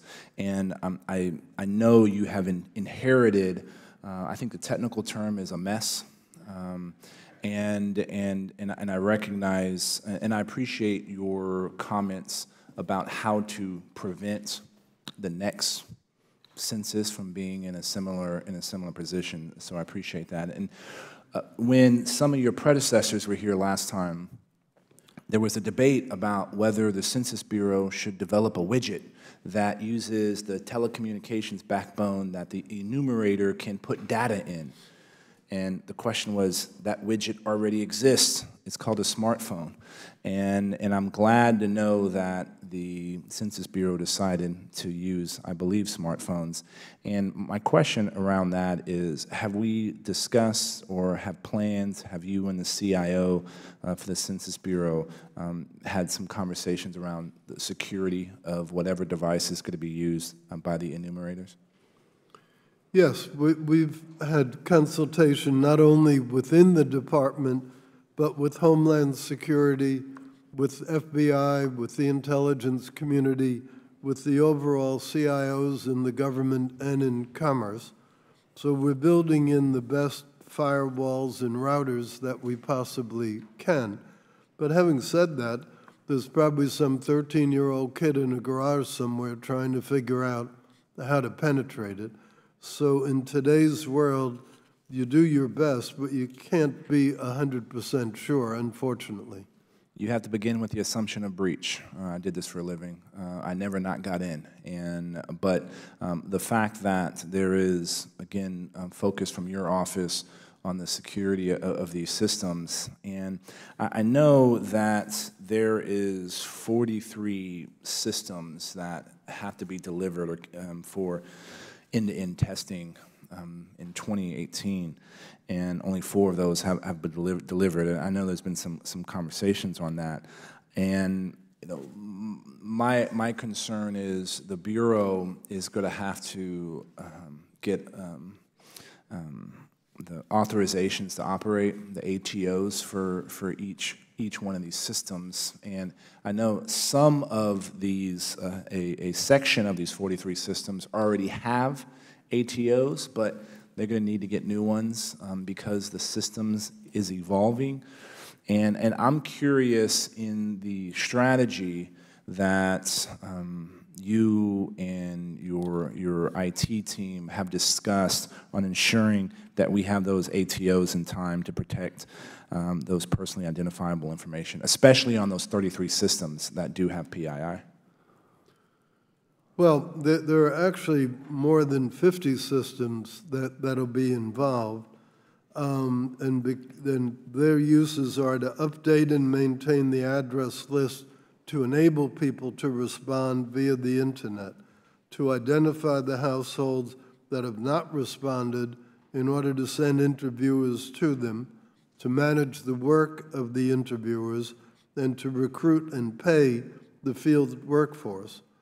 Those are just a few examples of the kinds of systems. Systems also capture, process, and tabulate all of the data collected on the people living in the United States. We're monitoring the progress of all of these systems, and each one is at a different stage of completion as we sit here. And so what is your strategy to ensure that these systems are delivered and they have the ATOs necessary to get this done? Well, we're trying to apply enough pressure on the contractors and enough surveillance of them to deal with the glitches that inevitably will come up. There will be unexpected problems in each area, and that's why we have allowed the 10% contingency, because most of these problems that come up can be solved. It's a question of how many people it takes and at what cost. And Mr. Secretary, I'd like to offer that we would love to talk to those folks, those contractors that may not be delivering on time, and have them join you at this table to ensure that this census is done properly. And my last question in my remaining 2 seconds, why did the head of the census, the former director, Thompson, leave the Bureau? Well, I think he has issued a public statement about why he left. I did not know him very well, so I can't really judge of what his motivations were. He has found other employment in the statistical community, and he actually held a press conference at the National Press Club a week or 2 after he resigned and explained what his motivations were. Good copy. Thank you. And Mr. Chairman, I yield back the time I do not have. The gentleman from Texas yields back, and I apologize again for not counting the gentleman from Texas, particularly embarrassing in a census hearing. So I apologize for that. Gentleman from California is recognized. Thank you, Mr. Chairman, and I don't mind you calling him the gentleman from California. We've had so many Californians move to Texas. I should have specified the other gentleman from California, Mr. Gomez. Thank you, Mr. Secretary. Thank you so much for sticking around. I'm over here. I'm the newest member of the House and of this committee, so you sticking around is very helpful to me because I never get to ask these kind of questions. First, I'm a big fan of the census. It's a subject I studied in graduate school at the Kennedy School of Government, took classes on it. It's very important just to the entire country and how we operate. One of the issues is definitely the undercount when it comes to certain communities. African Americans were undercounted by 2.1% in 2010 and Hispanics by 1.5%. I'm fearful that that will go up in this next census because of this the immigration policies, especially the interior enforcement policies of this new administration. The acting ICE director, Homan, issued a statement last week in response to a bill that was passed in California, SB 54, the California Values Act, that they would have no choice but to conduct large-scale raids and enforcement within neighborhoods and workplaces. What kind of, and you mentioned, this also kind of made me think about, you mentioned the response rate would be 55%. Has the new interior enforcement policies of the administration been taken into account when determining the response rate, the undercount, and just trying to figure out what kind of impact it will have on these communities? Well, there are quite a lot of questions in what you've said, but the response rate in 2010 had been 63.5%. The original estimate that the census folks had used was 60.5% this time. We took that down to 55% for the very reasons that you are describing. Is that exactly the right number? Who knows? But it certainly is a lot safer number than 60.5. So our starting point is a much more conservative one. Yeah. And as a result of that, we've allocated more money to the difficult to enumerate part. Second, we have increased the communications budget from the $350 million that was spent in 2010 to $500 million. And even if you look at 2010 on a 2020 inflation-adjusted basis, that would only bring it to $420. So it's almost a 20% increase over the inflation-adjusted basis.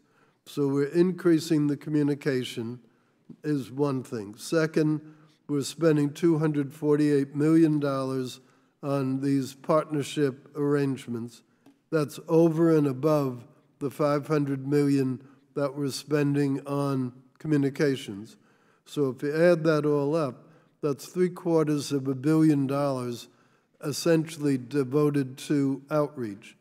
And most of that, when you really think about it, is in fact devoted to the last few million, the last few percentage points to try to minimize the danger of undercounting. Because the ones who respond immediately to the mailings, the ones who respond immediately to a phone call, those don't cost too much to get. It's the last few that take up most of the money. We're making use of 10 different languages. We're doing all kinds of things that were not done before by way of training in order to improve the efficiency of the process. Mr. Secretary, thank you. That was, I'm glad that's being taken into account, and I guess that's why you have a lower number.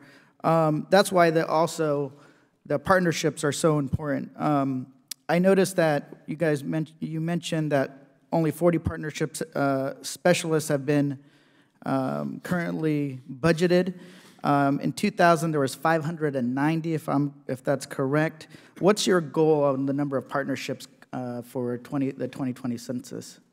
Well, our goal is approximately 800. Our target is to get to a number on the order of magnitude of 800. Okay. Thank you. The reason why it's so important is that there is a historic undercount in these communities. We need to make sure they're accurately counted. You have a tough job. I appreciate that there has been thought about the political environment and the immigration enforcements. What I've seen in some of my, even in talking to community hospitals and community clinics, you don't think there's a correlation, but there's some community clinics have saw increases in the no-show rate up to 19%, right? That's a big jump. So if they're not showing up to get physical and health checkups, you're going to see a lower response rate and lower counts in some of these communities. So thank you so much. I appreciate having the time to ask the questions, and I yield back. Gentleman from California yields back. The gentleman from California, Mr. Issa, is recognized. Thank you, Mr. Chairman. And Mr. Secretary, you know, around here we always say that all questions have been asked, but not by all of us here. Seeing as I appear as though I'm the last up to bat, I'll try not to repeat any more than necessary. Earlier on, Mr. Duncan apparently asked about the American Community Survey. I just want to plant something. I have the same concerns he has of intrusiveness and so on, but I also have a concern of inaccuracy. It's anecdotal, but I've been living in the same house when I'm here for years. The last census and this census, for whatever reason, they threaten my very livelihood if I don't answer questions about a place I don't live.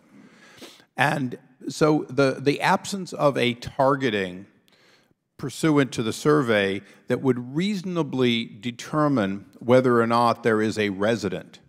In other words, the place that I reside in when I'm here, except for a corporate name on the title, there's no way to trace it back to anybody. It is a house that receives no mail, has no bank accounts, absolutely nothing to it. And yet, for whatever reason, it's the target of the community survey, for which I ignore, to be honest. I don't really ignore it. I take it into my staff, and they then send it to the Census Bureau to say this is silly. So the one thing that I would ask is that you, going forward, ask the question of, to get accuracy, do you have to be random and without looking, or in this modern age, can you use tools to determine the high likelihood of places that should be surveyed? Just a thought. Now here's the bigger thought. This is going to be my third survey, my third census, and as I came in as the first census, and the gentleman from California who's departed talked about, we inherited it from the Clinton administration. And it did have some differences. In 2010, under the Bush era, and then Obama, he really inherited it from President Bush, who had done most of the preparatory work. What I'll tell you is I saw very little difference in the fact that the Census Bureau always seemed surprised that 10 years have passed. They always seem a little shocked that they didn't make it, and then they start talking about funding for something they had 10 years. So here's a question from yours and my years in business. Decades ago, when we were younger businessmen, companies closed for as much as a week to do their annual shutdown and inventories. Everybody except those counting went home. And that once-a-year inventory was the way it was. That was before a great many advances, both in statistical accuracy and in the ability to continuously monitor inventories. Today, no sensible company ever has to shut down because they are continuously making sure their inventories are accurate. The Constitution does enumerate a once every 10-year requirement, but the Constitution could be changed, if necessary, if we were to ask the question, wouldn't America be better off with continuous, accurate counting, a system in which the Census Bureau, in its many activities, including the aforementioned American Community Survey, would be constantly doing its job. It would not be trying to do something once every 10 years, which seems to be Herculean simply because they only do it once every 10 years. So I would ask you to draw on the evolutions that you've seen over decades in how we look at accounting for things and ask the question, on your watch, shouldn't we begin the process, even if it requires congressional action, to go to a continuous counting system, to make it constitutional, but to make it much more accurate, which today, with tools both in counting and, to be honest, with the modern computer accuracy of what we know and where we know it, couldn't we do the American people a better service? Well, I must confess, with trying to get my arms around the existing process. I've not given much thought to changing the whole thing. There are probably pluses and minuses to the idea of the continual survey. At some point, I'll try to give some thought to it. But as you correctly point out, that would take a constitutional amendment. And I would think that's going to be a big challenge in and of itself, to make such a radical change in something so fundamental to the allocation of seats and allocation of monies. I would agree with you that if, in fact, the certification once every 10 years, that the count was as accurate as it, or more accurate than it would be by the current system, would require some action. The question is, when you certify, when the Census Bureau certifies what our population is and where it is in 2020, they will be doing so with the best efforts they can have, most of which will be done based on a once every 10-year count. What I would say to you, Mr. Secretary, is if we look at what we should do for our progeny in the decades and centuries to come, if we begin now with some sort of a effective study, and of course this would be based on the people behind you for the beginning, but then a commission that would in fact check out the feasibility, run the questions, create the question of could we have a higher confidence, and could we have it every day of every month of every year, rather than the estimates today, which we rely on the estimates during the interim period. Why are they not as accurate or more accurate than the once every 10 years? So I plant this for you because your real legacy can only be affected slightly in what you do from the time you take over to the time we have our census. You have a short period of time, and most of the time has expired. But for 12 years from now, plus, there is a question of whether or not we could improve the system just as any of the portfolio of companies that you are familiar with would never close for a week once a year and think that that's the best way to count inventory. No, I certainly agree with your analogy about the private sector. That's 100% accurate. I do think that would be a very large undertaking to try to figure out the pluses and minuses of a continual thing. So I really do think that would require additional congressional appropriation. I don't want to divert any of the census people from the task at hand, because this is a heavy enough lift the way it is. So to take some of them off that job and think about a possible alternative, I really don't think is in the public's interest. So that would have to be a separate appropriation. Thank you, Mr. Secretary, and thank you, Mr. Chairman. Yes, sir. Thank you, Mr. Secretary. We got one more member to go. I'm going to go last. Oh. I think one thing you and I both heard today, the census is constitutionally significant. It's incredibly important for purposes of our democratic republic, counting people, apportionment, even in the apportionment of goods and services. And what I learned from you last week is this causal link between cost and compliance. The compliance numbers are going down. The cost is going up.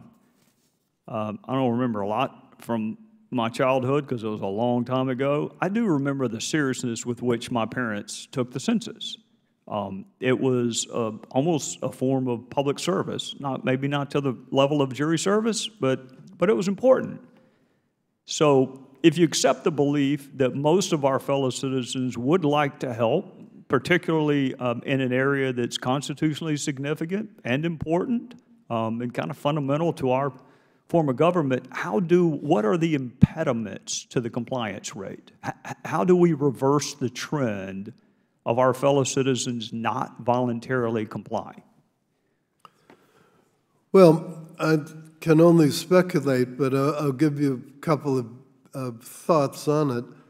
I think the fabric of the relationship between the public and the government has been deteriorating. I think there's less public confidence in government than there has been for a long time. And I think that's one of the problems. I think a second problem is there's so much input that comes into everyone, whether it's over social media, whether it's through the conventional media, from whatever source. I think everybody is overdosed on information flow, junk mail, the whole thing. So I think information clutter is a separate problem, and it's one of the problems even with the call center. A lot of people don't like to get incoming calls from strangers for whatever reason. And the do not call lists have proven quite ineffective.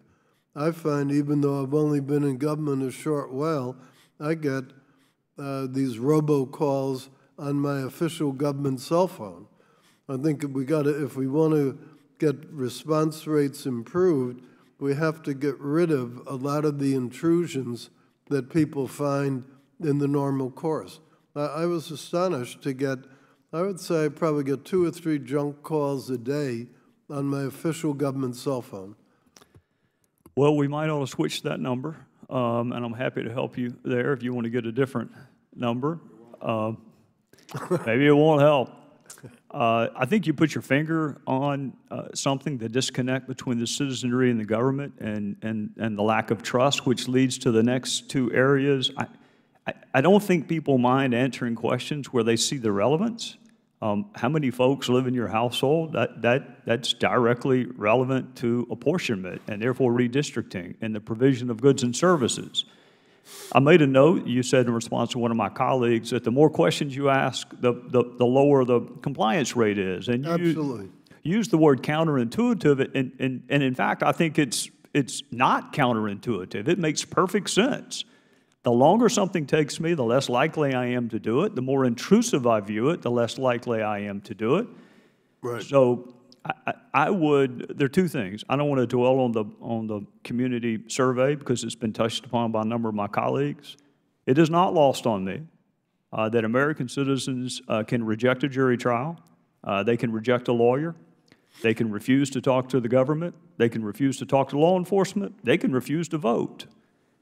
It is surprising to me to see that little line at the bottom of the community survey that you can be punished for failing to tell the government how many bathrooms you have and what kind of fixtures you have. So given that you and I agree that the disconnect between the citizenry and the government is one of the reasons we have a low compliance rate, I would encourage you to be very judicious and thoughtful about what questions government does ask. And the other thing I would 2 other points, and then we're done. Cost matters. It matters, period, new paragraph. I think in lots of facets of life, we're willing to pay for quality. We do it with automobiles, we do it with sporting events. I think if you were somehow able to convince our fellow citizens that they're going to get an A+ product, that you're not happy about the extra cost, but if they can swallow that, they'll get an A+ product. I think it's when you get the higher cost and a substandard product that also actually feeds that disconnect.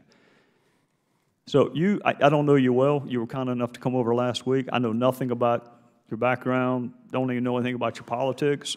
I will tell you this, you come across as an authentic person. You come across as someone that our fellow citizens would believe on an issue like this. I would encourage you to pair up with someone who has a different political ideology, whatever yours is, find somebody on the other side. And communicate to our fellow citizens, look, we get the disconnect, we're not trying to change that. It'd be really helpful to all of us as Americans, not Republicans, not Democrats, not Southerners.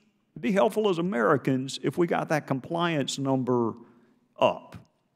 It's going to save money. It's also more accurate. So I'm not talking about an ad campaign where you're on an ad at the Super Bowl, although I'm sure you'd be great.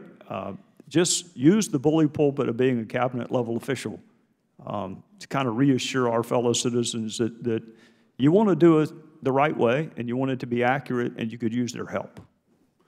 Well, I think that's very good advice, and I will try very hard to use whatever bully pulpit comes with commerce to try to achieve that. Well, on behalf of everyone, I want to thank you, not just for today, but also the briefing you gave us yesterday. We have another panel. I know that you have other things to do, so we're going to recess and then allow the second panel to come forward. And with that, thanks on behalf of all of us for your time this morning. Thank you, Mr. Chairman. Yes, sir.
I want to welcome our second panel. I want to thank you for your patience. It was a little longer morning, but we made it, so thank you. I will introduce you, recognize you for your 5-minute openings, and Mr. Cummings is coming, and he graciously told me to go ahead and start. From my left to right, Mr. Robert Goldenkopf, Director of Strategic Issues, Census Issues at the Government Accountability Office. Mr. David Pounder, Director of Information Technology Management Issues at the Government Accountability Office. Ms. Carol Rice, Assistant Inspector General for Economic and Statistical Program Assessment at the Department of Commerce Office of Inspector General. And Ms. Vanita Gupta, President, CEO of the Leadership Conference on Civil and Human Rights. I think all of you have testified before. You know what the little coloring system means. Green means go, yellow means run through the light, yellow is speed up, get through as quick as you can, and red, you're going to get stopped. I won't stop you right at 5 minutes because it's really important, but your opening statement is part of the record. So with that, Mr. Goldenkopf. Chairman Gowdy, Ranking Member Cummings, and members of the committee. GAO is pleased to be here today to discuss the Census Bureau's readiness for the 2020 headcount. As you know, in recent years, we have identified a number of operational, management, and other challenges that raise serious concerns about the Bureau's ability to conduct a cost-effective enumeration, and in February 2017, we added the 2020 census to our list of high-risk government programs. My remarks today will focus on two such challenges: implementing design innovations aimed at controlling costs, and developing reliable cost estimates that better account for risks and inform annual budget requests. My colleague, Dave Pounder, will then discuss the challenges the Bureau faces in implementing and securing critical IT systems. The bottom line is that while the Bureau has made considerable progress in redesigning the census, significant risks and uncertainties remain. Moreover, as Secretary Ross mentioned, the decennial is now projected to cost $15.6 billion, more than $3 billion above the Bureau's original estimate. Going forward, continued management attention and congressional oversight will be needed in the short time remaining until Census Day to ensure that key components in IT systems are fully tested and will function as required, that preparations stay on schedule, that cost estimates follow leading practices, and any further cost growth is capped. To help control costs while maintaining accuracy, the Bureau will use new procedures and technology for 2020, including greater use of automated data collection methods, administrative records in place of data collected by enumerators, verifying addresses using aerial imagery and other in-office procedures, and allowing households the option of responding to the census via the Internet. While these new methods may control costs, they also introduce new risks, in part because they have not been used to a great extent in prior decennials, if at all. To help ensure that key systems and procedures will function as planned, the Bureau has held a series of tests since 2012 at various sites across the country. The Bureau is currently conducting the 2018 end-to-end test in Pierce County, Washington, Providence County, Rhode Island, and the Bluefield, Beckley, Oak Hill areas of West Virginia. The test began in August 2017 and is scheduled to run through April of 2019. Essentially a dress rehearsal for the actual enumeration, the 2018 test is the Bureau's final opportunity to demonstrate that essential census-taking activities will perform under operational conditions. However, in May 2017, because of budgetary constraints, the Bureau de-scoped the test and only plans to conduct a complete test in Rhode Island. The Washington and West Virginia sites will only assess address canvassing. This is not the first time the Bureau has curtailed its testing. Citing funding uncertainties, the Bureau canceled field components of a 2017 test. Importantly, without sufficient testing across a range of geographic locations, housing types, and demographic groups, operational problems can go undiscovered, and the opportunity to refine procedures and systems will be lost. Another risk factor is the quality of the Bureau's estimate of the cost of the 2020 census, which does not conform to best practices. Quality cost estimates can help an agency manage large, complex activities like the decennial, as well as help Congress make funding decisions and provide sufficient oversight. However, the Bureau's 2015 cost estimate only partially met the characteristics of two best practices, that of comprehensiveness and accuracy, and minimally met the other two best practices, well documented and credible. Additionally, the Bureau has not yet publicly released an update to its 2015 cost estimate, yet several events since then, including changes in system requirements and procedures, indicate that the decennial life cycle cost will be substantially higher than the original estimate of $12.5 billion. The Bureau's preparations for 2020 have been further complicated by ongoing vacancies in the positions of Census Director and Deputy Director. Although acting leadership has since been named, turnover in the Bureau's top ranks makes it difficult to ensure accountability and continuity, as well as to mitigate risks and control costs over the long term. This concludes my prepared remarks. I will now turn it over to my colleague, Dave Powner, who will discuss the risks facing the Census Bureau's IT efforts. Chairman Gowdy, thank you for inviting us to testify on the Bureau's plans to deliver and secure key technologies for the 2020 census. These technologies, if appropriately deployed, can improve our nation's response rates and secure citizens' data. This technology has not been effectively planned nor managed, and much work remains to deliver it. Three areas require congressional attention associated with the technologies. They are schedule, security, and cost growth. I will expand on each of these, starting with schedule. The Bureau needs to deliver 43 systems for the 2020 decennial. Some are new systems and infrastructure, while others are changes to existing systems. Clearly, the Internet response capability, mobile devices, and the centralized operations component are critical systems. These systems need to be ready for the end-to-end test that started in August to ensure that they are integrated appropriately. The Bureau has missed many milestones, and currently only 4 of the 43 have completed development and testing. Of the remaining 39, 21 have delivered some functionality, while nothing has been delivered for the remaining 18 for this test. Many of these systems have key delivery dates in early 2018 so that they can be included in the end-to-end test. These systems include the Internet response, the mobile device enumeration application, and the fraud detection system. The mobile device application has been running behind schedule for some time, and we have serious concerns about the timely delivery of the fraud detection system. I'm not sure I'd agree with the Secretary's comment this morning that the systems are on schedule. The appendix in our written statement lays out each of these 43 systems' delivery dates, and we will be tracking each of these closely for this committee. We are especially concerned that schedule pressure and late deliveries will result in compressed and inadequate testing. Turning to security, the Bureau needs to continue its diligence in this area since it has been the target of recent cyber attacks. The Bureau needs to minimize the threat of phishing, secure about 400,000 mobile devices, ensure security of cloud services, and properly configure all systems. To ensure that all systems are as secure as possible, the Bureau needs to assess security controls, fix known deficiencies, and have the proper sign-off by both the Chief Information Officer and the head of the Decennial Office to ensure that each system is authorized to operate. This process is critical since 33 of the 43 systems contain personally identifiable information. The Bureau has such a process, but we have concerns about whether there will be ample time to complete all the security work given the late delivery dates of the system, and whether shortcuts will be taken due to pressure to authorize prematurely.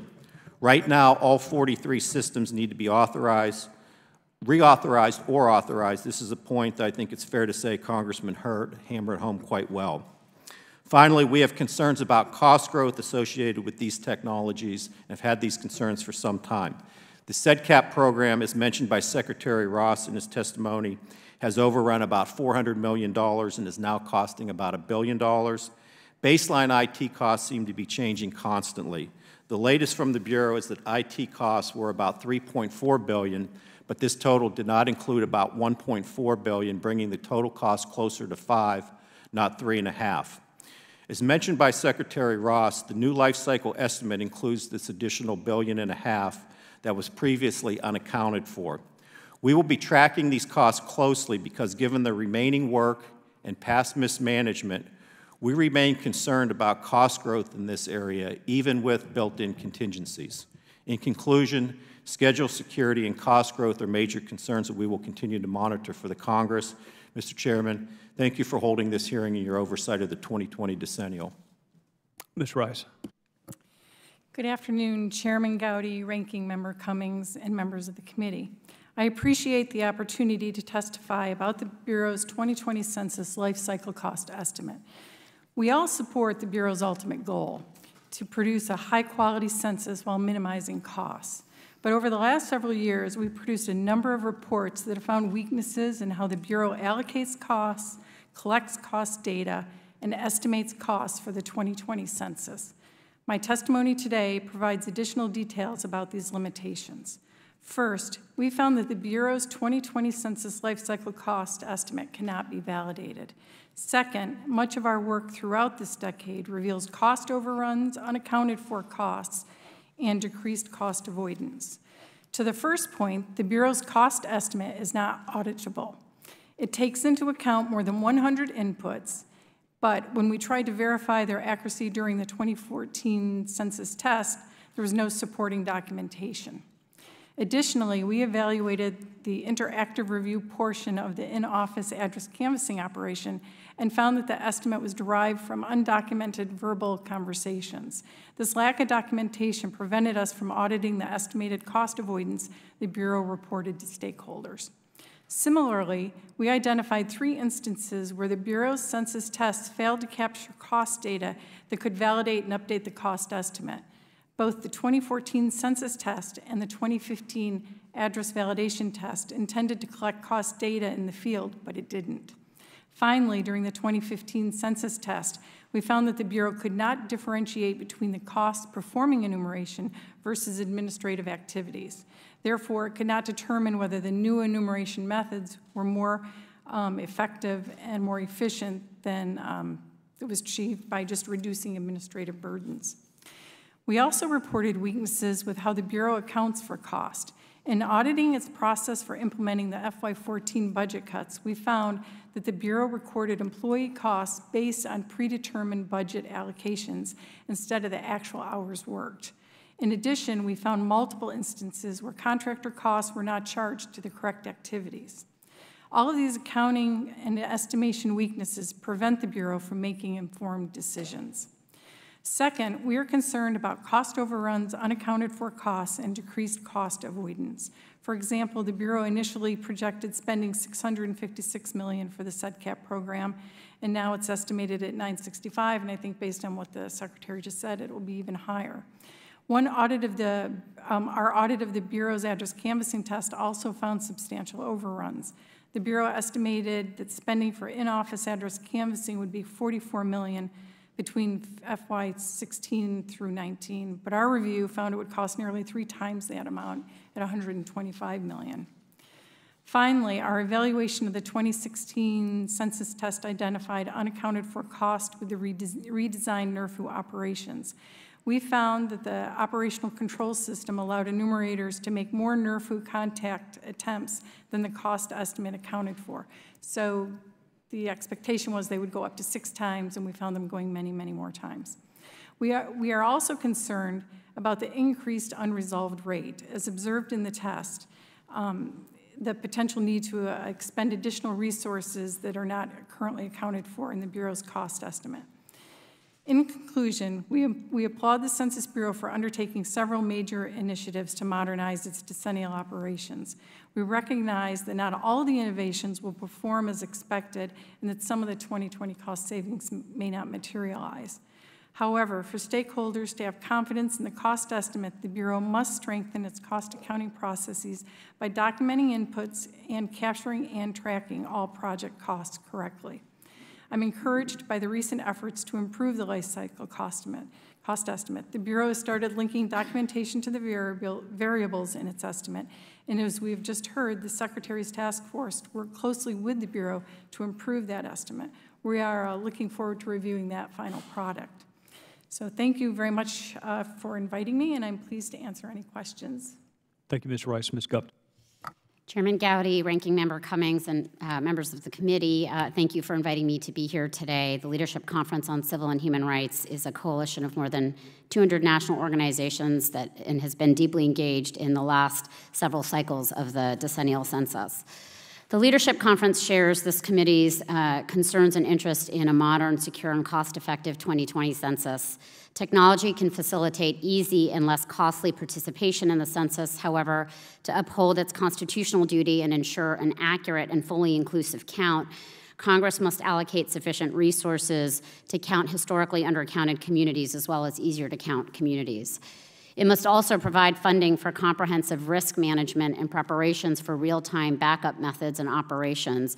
And we're pleased to submit for the record 2 reports from the Leadership Conference addressing both opportunities and the risks posed by the use of technology and of administrative records in the 2020 census. Per the Constitution, the primary and overarching goal of the census is a fair and accurate enumeration of all people living in the United States on Census Day, and the goal of a census that is equally successful in all communities is really non-negotiable. These aren't, as the chairman said, Republican goals or Democratic goals. They are shared American goals, and achieving them is going to be very key to our representative system of government. But insufficient, uncertain, and frequently late annual funding has delayed and derailed important census testing and preparations, as you've heard already. Most at risk are operations that are specifically designed to enumerate historically hard-to-count communities. The Census Bureau needs a steady ramp-up in funding to support a critical dress rehearsal, deployment of the IT architecture and field infrastructure, and development of a massive communications campaign that is going to encourage people to participate and therefore, at the back end, help keep census costs in check. We support the proposal in Congresswoman Maloney's new bill. I won't go through the details of that because you have that already before you. But the census has political consequences, of course. In fact, the Constitution says as much by basing congressional apportionment and equal representation on the population count. But the conduct of the census must be strictly nonpartisan and must strive to achieve an equally accurate count in all communities. Unfortunately, even with careful planning, we may be looking at an environment that could yield significant undercounts in poor communities, rural areas, communities that are recovering from natural disasters, communities of color, as well as undercounts of young children, immigrants, and others who have a palpable mistrust of government, who have deep concerns about cybersecurity and the security of their information, as well as in rural communities where the digital divide is particularly pronounced. There are hard-to-count communities in every state and hard-to-count populations in communities of all sizes, from large urban areas to smaller cities to rural and remote communities, including American Indian tribal lands and reservations. And just 2 points to note for both members here. Nearly 10% of census tracts in South Carolina are hard to count per Census Bureau research, and 27% of Baltimore's population live in hard-to-count census tracts. Regrettably, we fear that the strict budget constraints Congress has imposed on the 2020 census add to these formidable barriers. The Census Bureau is going to attempt to minimize undercounting, but is going to be hampered by a smaller footprint in the field. And as you know, when your constituents are not counted in the census, they remain invisible for the next 10 years. There aren't any do-overs, and there's no question that the Census Bureau must get it right for the first time, because all of us, members of Congress, county officials, and mayors, school principals, veterans, advocates, businesses large and small, and indeed all of us in the United States have to live with the results of it for the next 10 years. So the Leadership Conference and our member organizations look forward to working with all of you to ensure a cost-effective, secure, and above all, an accurate and inclusive census in every single one of our nation's communities. Thank you. I want to thank all 4 of you for your opening statements. I also want to thank you for doing it in less than 5 minutes, which is something that members of Congress cannot do. So I hope you consider running sometime. Mr. Cummings, my friend from Maryland. Certain populations, population groups have historically been undercounted in the decennial census, specifically minorities such as African Americans, Hispanics, and American Indians on reservations are counted at rates much lower than others. Ms. Gupta, what are some of the reasons these groups are undercounted? Well, I think that one significant reason, and it's particularly of concern right now, is the mistrust of the federal government and whether communities will be, whether their information when filling out the census will be safe and not used for enforcement purposes or and the like, is particularly, I would say, right now in immigrant communities. But there's also a real concern around the digital divide and what that might do with, and I would say it's even more acute in rural communities, as well as real concerns around cybersecurity and whether their information is going to be breached and the like. But a lot of these harder to count communities with communities of color, there's a lot of mobility in these communities. They need to have trusted partners in the field from the census, whether it's through organizations like the ones that make up the Leadership Conference, or through trusted partnerships with the Census Bureau to have trusted messengers that are explaining the purpose of the census, why it's important to be counted. And that's why the partnership program and the communications aspects of the census need to be adequately funded, because without that, there's no chance of getting an accurate count, and that will ultimately fail the entire census and the country. One thing that Secretary Ross said to the chairman and I the other day is that the cost of labor, he thinks, has to go up because you got to get a certain kind of person, the type that you just talked about, and to get, and I was just trying, as you were talking, I was trying to figure out, how do you penetrate that? I mean, how do you get past that problem? Because if people are not trusting of government, if they're worried about immigration issues, and maybe not for themselves, but for family members. And then there's some people that just, they don't even know what the census is. Mm-hmm. All they know is that the government is knocking on their door. And anytime the government is knocking on their door, they assume that it's something bad. I know because I live in a neighborhood like that. So how do you get past that? Well, I really think it's critical that the census the Bureau have the infrastructure around the communications machinery and the partnership program. And I was encouraged today when I heard the Secretary talk about a projected communications budget of $500 million, but I think it's really important to ensure that there's enough money to actually promote census participation in our many diverse communities and to address some of the unprecedented challenges that the 2020 census is going to be facing around, as I said, the mistrust of government, cybersecurity fears, fear of federal government agencies. And I think it's deeply important that the Commerce Department and the Census Bureau consult closely with stakeholders who know these communities well, who are in these communities, who can be trusted messengers and know best how to convey the information and the value of what it means to be counted. And that's the only way I think that we're going to be able to ensure that there's a fair and accurate count. And of course, there's already deep concerns about the canceled testing and the like that could have other implications for the accuracy of the census in 2020. Talking about the canceled testing, I understand that one test the Bureau canceled in 2017 due to insufficient funds was to be conducted on tribal land, including on the Standing Rock Reservation. Is that what you're referring to? Considering that Native Americans were the most undercounted group in the 2010 census, this is very significant. Ms. Gupta, what are the implications of canceling this and other critical tests, particularly for rural areas and American Indian reservations? Well, it's there's a statistic that we have: 87% of the hardest to count counties in the 2010 census were rural counties. And given that this is the first high-tech census, I think there's a lot of questions that you have heard, a lot of concerns both about cybersecurity, about whether there's going to, the technology is going to work.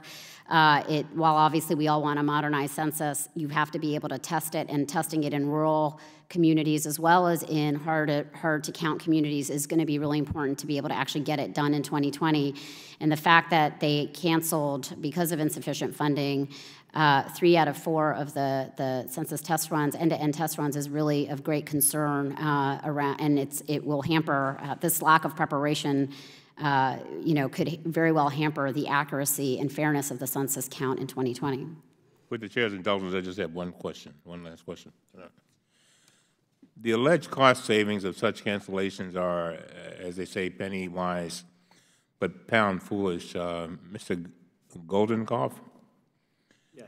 GAO has reported that higher response rates save money. Can you try to explain that to us? Sure. The most cost-effective way to count people is when they fill out the questionnaire that's either mailed to them or when they self-respond via the internet. Every time, and if they don't self-respond through either of those methods, then the Census Bureau has to send out enumerators to knock on their doors, and as many as 6 times. And so you can see how costs add up very quickly. It's both in terms of the time that the enumerators are paid for, the wages that they earn, as well as for the mileage that they're reimbursed. So the most cost-effective way of conducting the census is to get up to increase that initial count. The gentleman yields back. Mr. Powner, I was sitting here trying to figure out whether anything could be more inherently predictable than the decennial census. I really am struggling to think of something that you see that far in advance that's coming. So, not to ask this in too sophisticated a way, but how the hell did we get here if we know it's coming every 10 years? How do you get on a critical watch list? Well, the thing that's a bit frustrating is the same thing happened in 2010, and we actually were involved in that in 2010.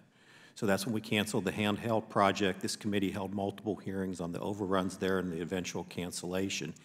The interesting comment that Secretary Ross talked about, 80% of the money is going from beyond 2018.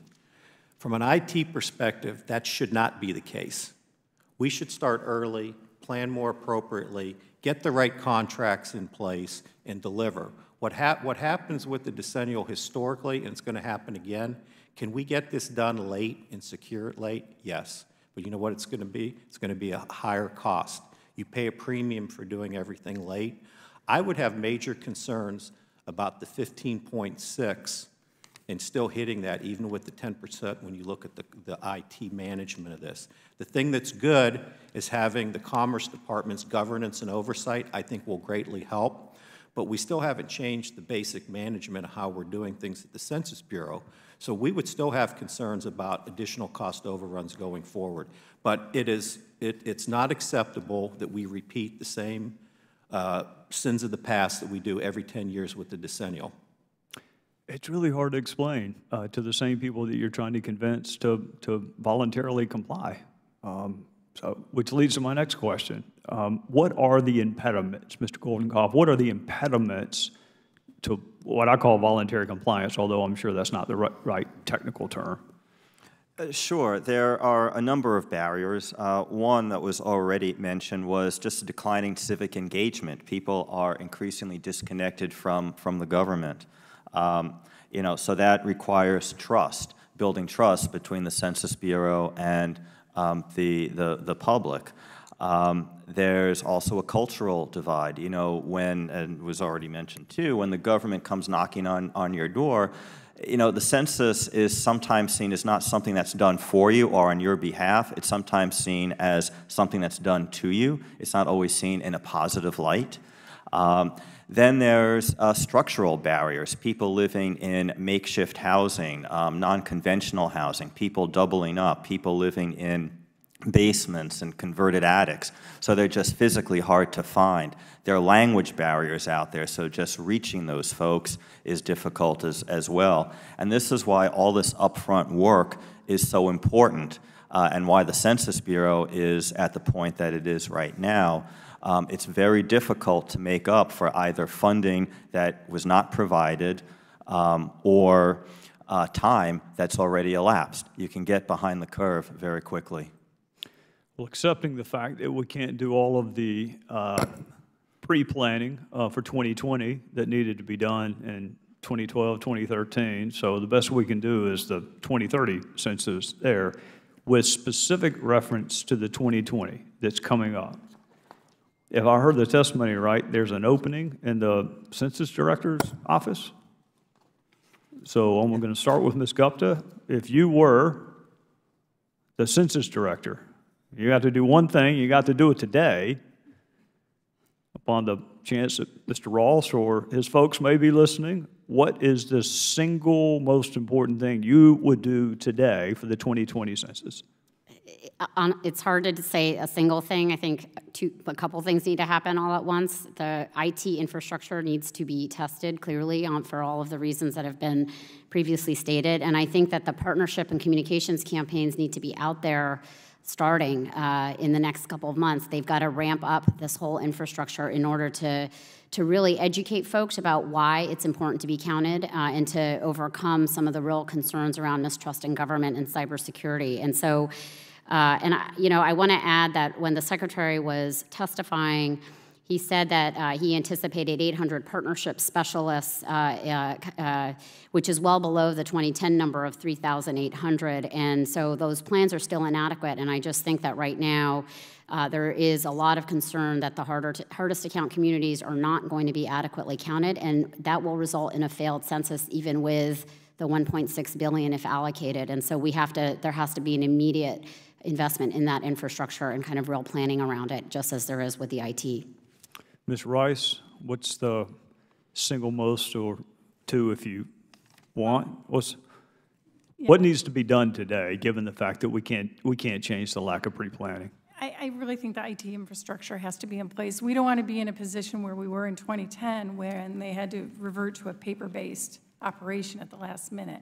And they didn't have they had some infrastructure there and they had to build on it, and it was a problem. There were backlogs, and the office sizes weren't compatible for a paper operation. I mean, it was just trickled down, all the problems. They got it done, but it wasn't pretty. So getting that IT infrastructure in place. Mr. Fowler, you can't use the word infrastructure. What would you do? So with the IT, and that's my world, Mr. Chairman, I would say those 43 systems need to be delivered and secured. And we have this data in our testimony that looks all neat, and it's very difficult to get a handle on where all those systems are from a delivery point of view, integration and security. That needs to be managed weekly. Someone needs to dog that weekly in terms of what we got done, what remains the next week, and are we going to hit those dates. There's key dates in early 2018 that are going to be key to getting this stuff delivered to be included in the end-to-end test. So you have to dog the 43 systems from a security perspective. Chairman, Representative Hurd's comments about the ATO process, it's fine to bring in people, but you know what? You need to actually do the assessments, and you need to fix the vulnerabilities, and you need to sign off on the ATOs. That needs to be managed weekly to ensure that that gets done and we don't have a major breach. Mr. Goldenkoff, last question. The diminution in public trust didn't happen overnight. It's not going to be remedied overnight. What is something that perhaps the members of Congress haven't thought about, or what's something you would do to try to restore some modicum of public trust so we can raise the voluntary compliance rate in 2020? Sure. I don't, off the top of my head, I don't think there's anything new, and I would certainly be leery of trying anything that has not been used before at this point, just because it would be one more risk for the Bureau to have to manage. What I think needs to be done is focused on the tried and true methods, things that are known to work, and I would point to the partnership specialists and the whole communication and outreach campaign. The partnership specialists are so critical for engaging the different people that they represent, their different stakeholder groups. And they're the ones who create that trust. They are the trusted voices. If Secretary Ross or any of us goes up on TV or encourages people to respond to the census, it's not going to have the same level of response as people who know the community, your local minister, your school principal. It was mentioned before that the Census Bureau hopes to hire as many as 800 partnership specialists. That sounds like a large number, but if you just look at the workload, if you think of there are over 3,000 counties in this country, that's a huge workload for them. It's a three-dimensional issue. They have to cover both physical geography, the different channels of communication, plus the deep dive into all the different communities. And so I think a focus then on the partnership campaign and making sure that that's adequately funded and gets the resources they need will be critical for increasing the count in hard-to-count communities. Mr. Palmer. Thank you, Mr. Chairman. Ms. Rice, can you provide your initial thoughts and observations of the 2018 end-to-end testing? Sure. So we did visit all 3 locations and found, just to remind everybody about 2010, they actually did use a device in 2010. The field data collection automation worked for address canvassing. They abandoned it for NRFU, or non-response follow-up. So using a device in the field for address canvassing, they did last decennial. So it actually went, all things considered, okay. I didn't see any major.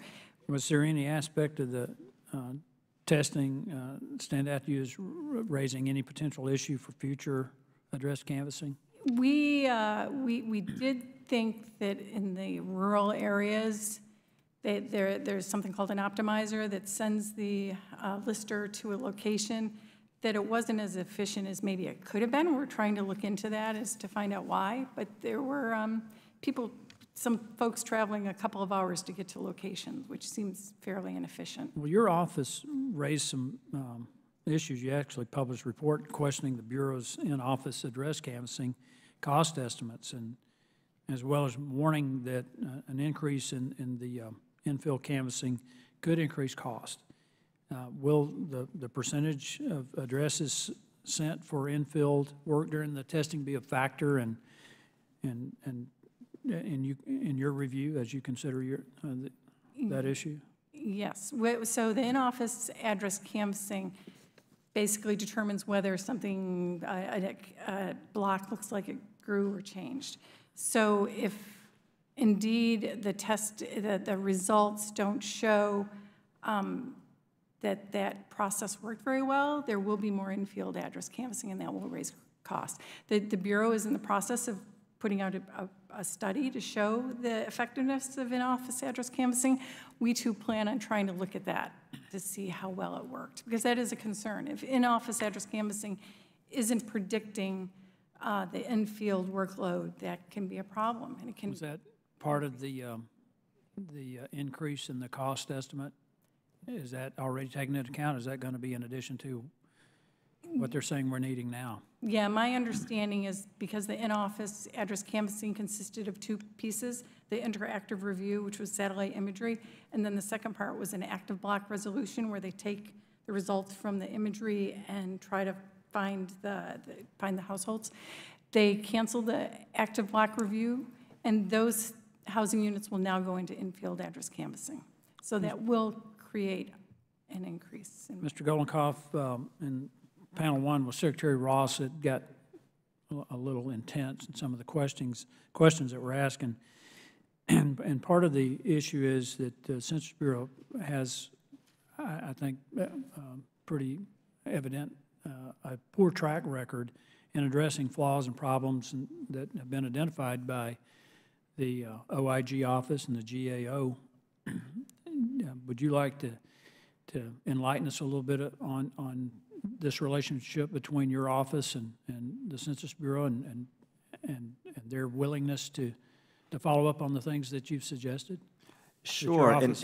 In that respect, we're encouraged by a willingness to work with us and other stakeholder groups. Just some examples of the way that we engage the Census Bureau. On a monthly basis, we meet with the acting director and deputy director, and before that with the director of the Census Bureau. We share information about ongoing problems. We do have regular discussions about the progress that they're making on implementing our recommendations.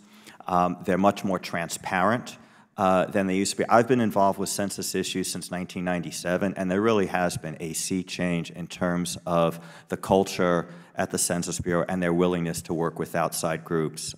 In going into the 2000 census, it was very standoffish, tried to keep GAO at bay and other organizations. Now they embrace our recommendations. And that goes all the way up to the Department of Commerce level as well. We've had some meetings with Commerce Secretary, and they've been very effective and very willing to work with us. And you said currently, I think, I'm not sure exactly the way you used it, but one of the questions that I raised to Secretary Ross is the fact that the GAO had a high-risk list. You issued 30 recommendations over 3 years, but only 6 of them were fully implemented by January. Right. And obviously, under Secretary Ross, he inherited that problem. I think what we on the committee would like to determine is how much willingness is there to work with the GAO or Mr. Powner with the OIG's office to resolve these issues and do it in a timely manner. And is that what you're finding now, that there is this willingness? Oh, absolutely. They really embrace our recommendations now, and that was not the case a decade or more ago. Well, I think both your offices had expressed some concerns that the Bureau is failing to adequately test systems and products. And that was one of the issues raised by my colleague from Georgia. I appreciated Secretary Ross's answer that you can't test a system until the system's in place. But one of the things that, again, that we emphasized to the Secretary is that we want them to test the systems, and we want the test results to be used in the decision-making process. Are you finding them to be working in an agreeable manner on that? So first of all, they got to deliver the systems. So once we get all those systems delivered, there is a plan to test it in an integrated fashion. I will give the Bureau credit that they did hire an integration contractor to help with that. We think that's a good thing. The issue ends up being, can they get all that delivered, integrated, and secured in the time that remains? It's highly likely not everything will be in the 2018 end-to-end test. And so what does that mean? That means they're going to have to test it post end-to-end test. And again, it's not that it can't be done, but there's, you're compressing testing schedules, there's higher risk, there's more costs and that type of thing. But that's something that we will monitor closely to ensure all those integration tests are done. When was that contract awarded to that contractor?